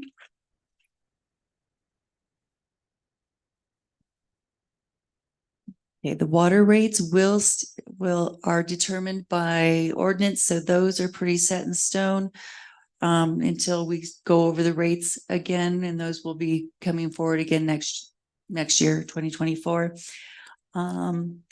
As far as the water system improvement fees, we looked at and included in your packet the regional water connection fee analysis, which is based on 2023 numbers from the area, and we made increases to those accordingly. The rest of the water and sewer is about a 5% increase. We may have rounded on those numbers. I didn't want to have cents in any of those numbers. Do we have any other questions or discussion? Michelle?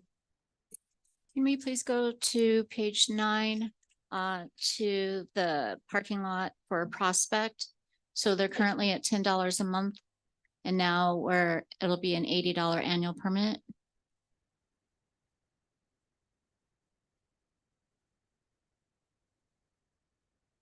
Yeah.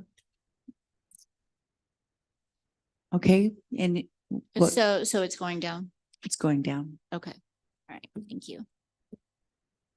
Does that mean that you have to buy a whole year's worth? You can't buy by the month anymore? That was my understanding. I know that they were prorating it, so if somebody moved in 6 months into it, they could get one for the rest of the month, but it didn't go the other way around. I do need to also say that we need to make an adjustment for the stormwater rates I thought that was in there for the increase of $17 to $19. And that would be on page 13.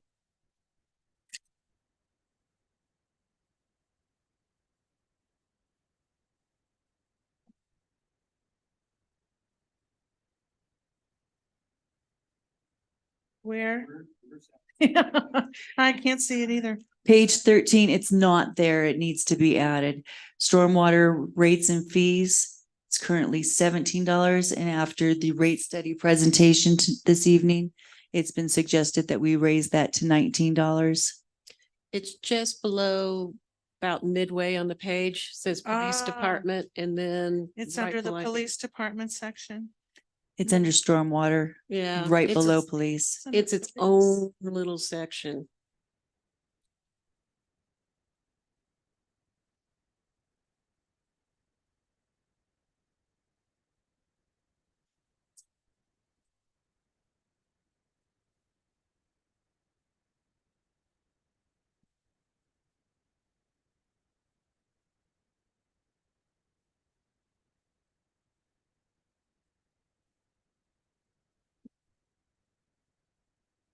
Where are the fees for the other lots? Are those the only lots you can get a permit for? Is Prospect, Schmishny, and Wichita? So the metro lots are not part of our fee schedule. Those are determined by the Metro Board. I thought we charged for fees for parking at Hiawatha. No? Can We you get a have- permit for Hiawatha if you're a business or a resident and you want a parking spot? I don't see Hiawatha on here. You can't get a parking spot for Hiawatha. We don't give annual parking Oh. opportunities. So that Thank is you. not. So these are the only applicable. lots? that- Yes. Okay, perfect. Thank you, thanks. Denise.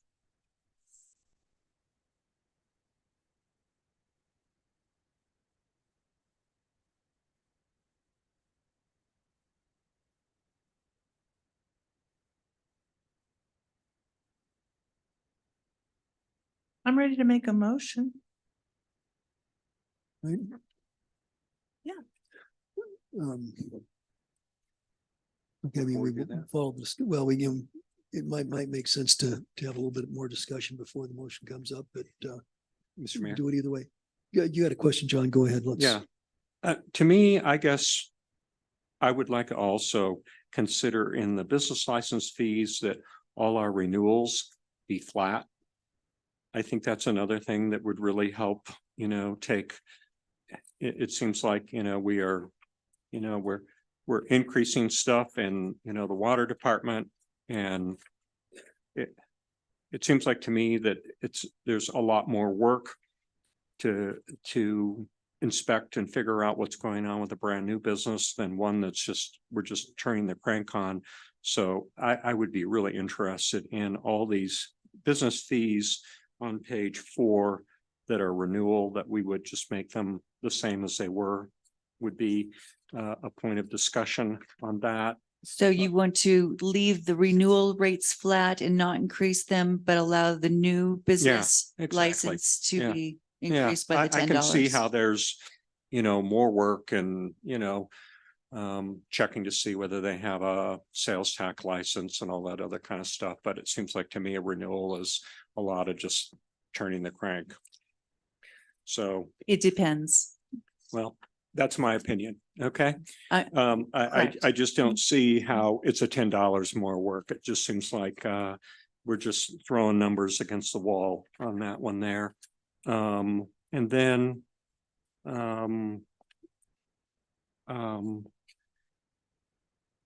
I guess I'd like to also just have a discussion in terms of for our residents on these water rates in terms of why essentially the customer charges and things like that.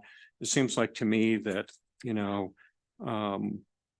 maybe we ought to be John, increasing. what page are you on, John? I'm on page 14, Mr. Mayor, on water and sewer rates in the upper third of the page. And it would seem like to me that, if we wanted to, do water conservation or whatever, maybe we increase, the volume charge for people who are really using a lot of water. But it seems like to me that people who are, you know, kind of miserly with water and stuff like that. So the and it- water rates, the actual rates, we cannot change this evening. That must be by ordinance and it will be presented with our water sewer Okay, rate so survey. The rest of it can be determined this evening. okay, so are you telling me that everything tonight we can change in red in the upper third and the water and sewer rates? The rates, the water and sewer rates, we cannot. The rest of the water fees, we can make adjustments on.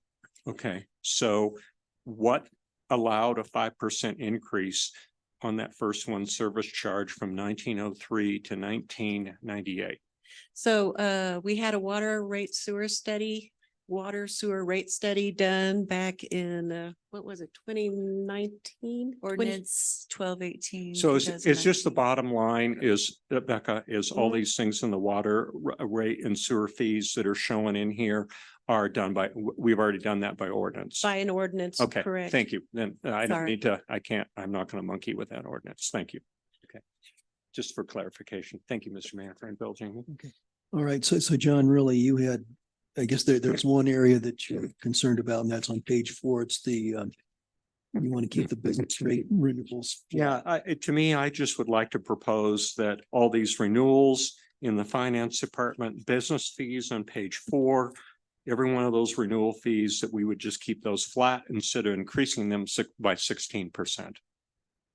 Okay, all right, so we've got several things here, John, and I can see where a motion could get kind of difficult. So what I'm going to propose, I think we have on page 13, we obviously need to we need to consider we have water rate at $17, and based on tonight's presentation, we'd be looking at increasing it to 19. I think there was a request to have some clarifying language there on page 13.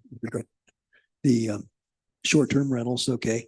And then we have, John, we have your concerns about the business renewal License rates. renewals. Okay, so what I'd propose here is, council, if there's anything else you want to discuss, let's get that. And if we could just take it one line at a time, as opposed to trying to make one big cumbersome motion, okay? So at this point, anything else anybody wants to discuss, let's mention that, and then we'll go through and we'll address each one separately. Judith.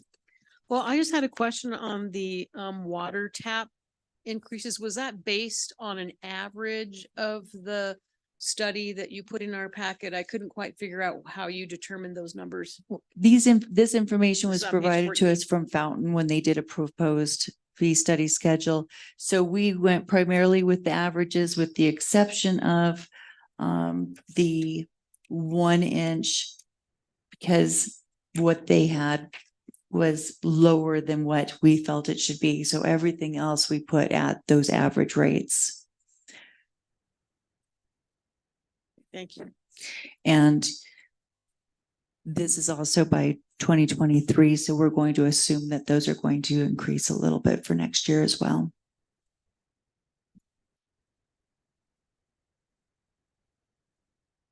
Sorry, Denise, please. Not tonight, but something to consider in the future is every year to look at the water taps. Because what many times happens is you don't look at them and all of a sudden it's been 5 years and you have to do a very large increase. And so it's better to do a 5% or a 6% every year on water taps instead of all of a sudden you're way behind. And we only sell 2 or 3 a year. So that's really important because it is one of the ways that we try to subsidize other water issues that we have. And expenses. Okay, it's a good point. Thank you. Okay. Any other topics any council would like to discuss? Okay, so let's go. The first thing we had was page 13. Let's go there. And I think, Julie, I think you basically were just asking for clarifying language there relative to the short-term permit so that we would To add annual renewal language for the renewal items. Yes, and to add language as well for the non-renewable items that says consistent with how the rest of this reads. Doesn't it say like initial permit Oh, new. Okay, new. So let's use new since that's what the rest of it has. New versus renewal. Just so everybody knows. Okay, and we're just talking about that one section there at the top of page 13. Other permits, certifications and letters. Okay. I mean, I think it would be worthwhile doing that in the entire section. I might as well be clear. Like revocable license, 120, I guess that would say new license. Short-term rental, 350, new license, new permit. Long-term occupancy permit, new permit. I mean, just explain what it is. Okay, so yes, Julie, would you, I guess I'll go ahead and make a motion then, and we'll just do these one at a time. Oh. So I get, I mean, unless you want to do the motion, Julie, just to see. Yeah, no, I'm happy to do it your way. Okay, well, I was just gonna say, okay, so in the section at the top, page 13, section where the heading is other permits, certifications and letters, I would move that under the comments section that we add clarifying language consistent with the rest of the document. Okay, do I have a second? Second. Okay, any further discussion on that part? Let's vote. The motion carries unanimously. Okay, great. Thank you. Okay, the next item, same page 13, a little past halfway down, it says stormwater rates and fees. Currently it says $17. Based on tonight's presentation, the proposal would be to make this increase it by $2 to make it $19. I would move that we go ahead and change that storm drainage and flood management utility fee from $17 per month to $19. Second. Seconded by Councilman Shada. Any further discussion? Let's vote. The motion carries unanimously. So we'll make that 19. Okay. Then John, let's go to 14, or excuse me, page 4. And okay, so John, you wanted to I move that we keep all of the new licenses as staff has suggested, but keep the old license rate for the renewals all the way down. is there a second? Second. Okay, motion second. I would like to discuss this a little bit more. I guess, Becca, Nicole, do you have any, okay, if we kept this flat, I mean, how much revenue does that cost us in the course of a year? I would have to do some research on Okay, hard question, right? So, my guess is it's not a huge amount of money. Adding $10 or thereabouts doesn't seem like a big burden either to the businesses. And we did try. It appears that we're going to try and give them a break on their property taxes. It's my thoughts. So we have a motion. So, do we have any further discussion? Okay, so the motion is to leave the initial fee to allow the increase as it's presented here in red, but to leave the renewals at the old value shown in black. Okay, there's no further discussion. Let's vote.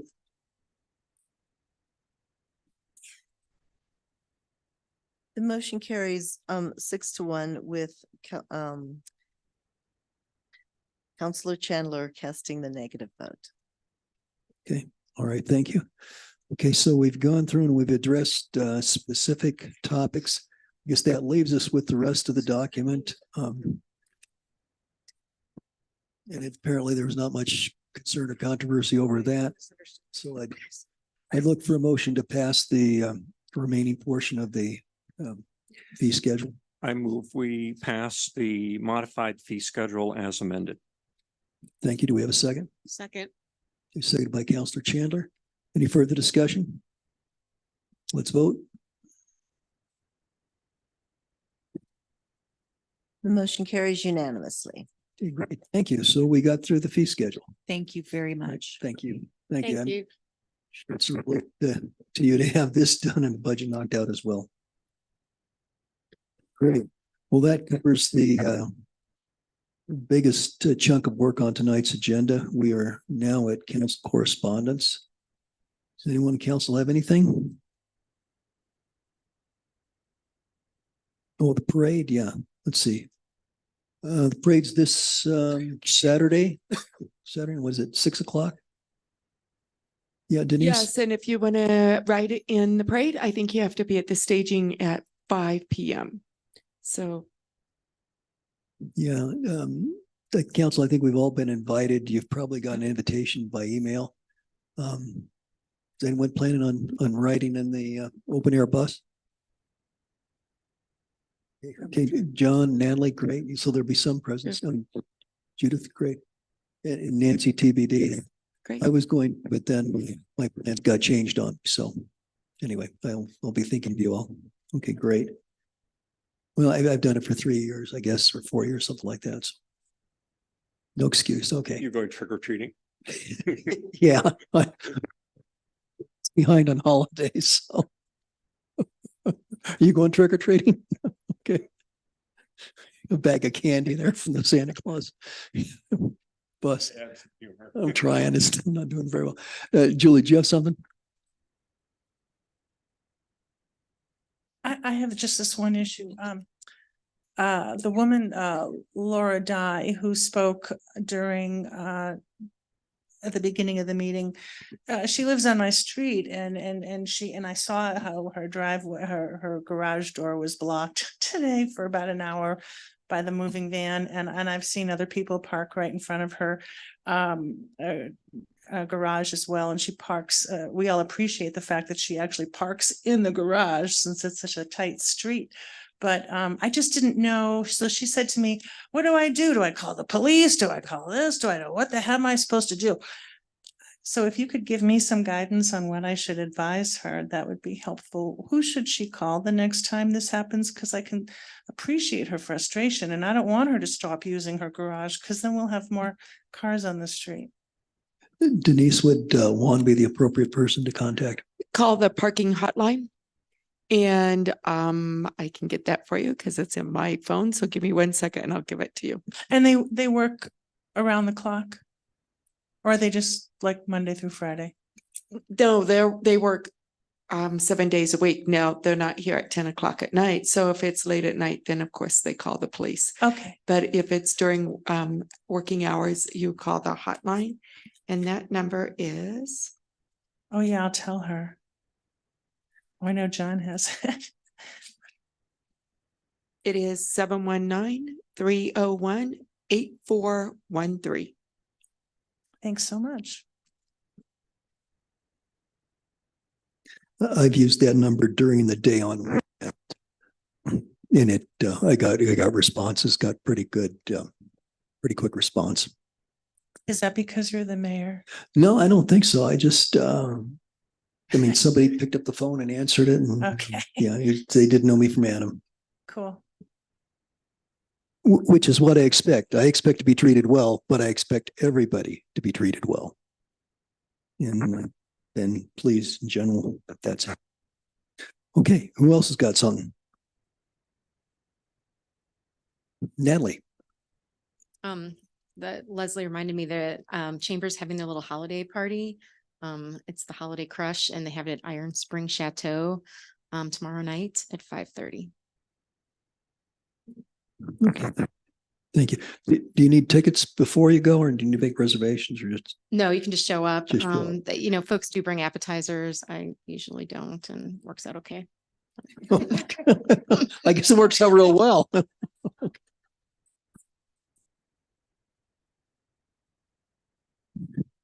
See, how about down here? Okay, no takers. All righty, let's go on to the city administrator's report. I really don't have anything except for the parade. We will be the trams will be debuted in their parade, so you'll be able to see them, and so please look for them. And that's about all I have. Okay, great. Well, thank you. Okay, well, our last item of business tonight is calls for an executive session. And now for a motion to go into executive session, and we'll take then a few minutes to transition over. An executive session to discuss a personnel matter regarding an employee pursuant to 5.1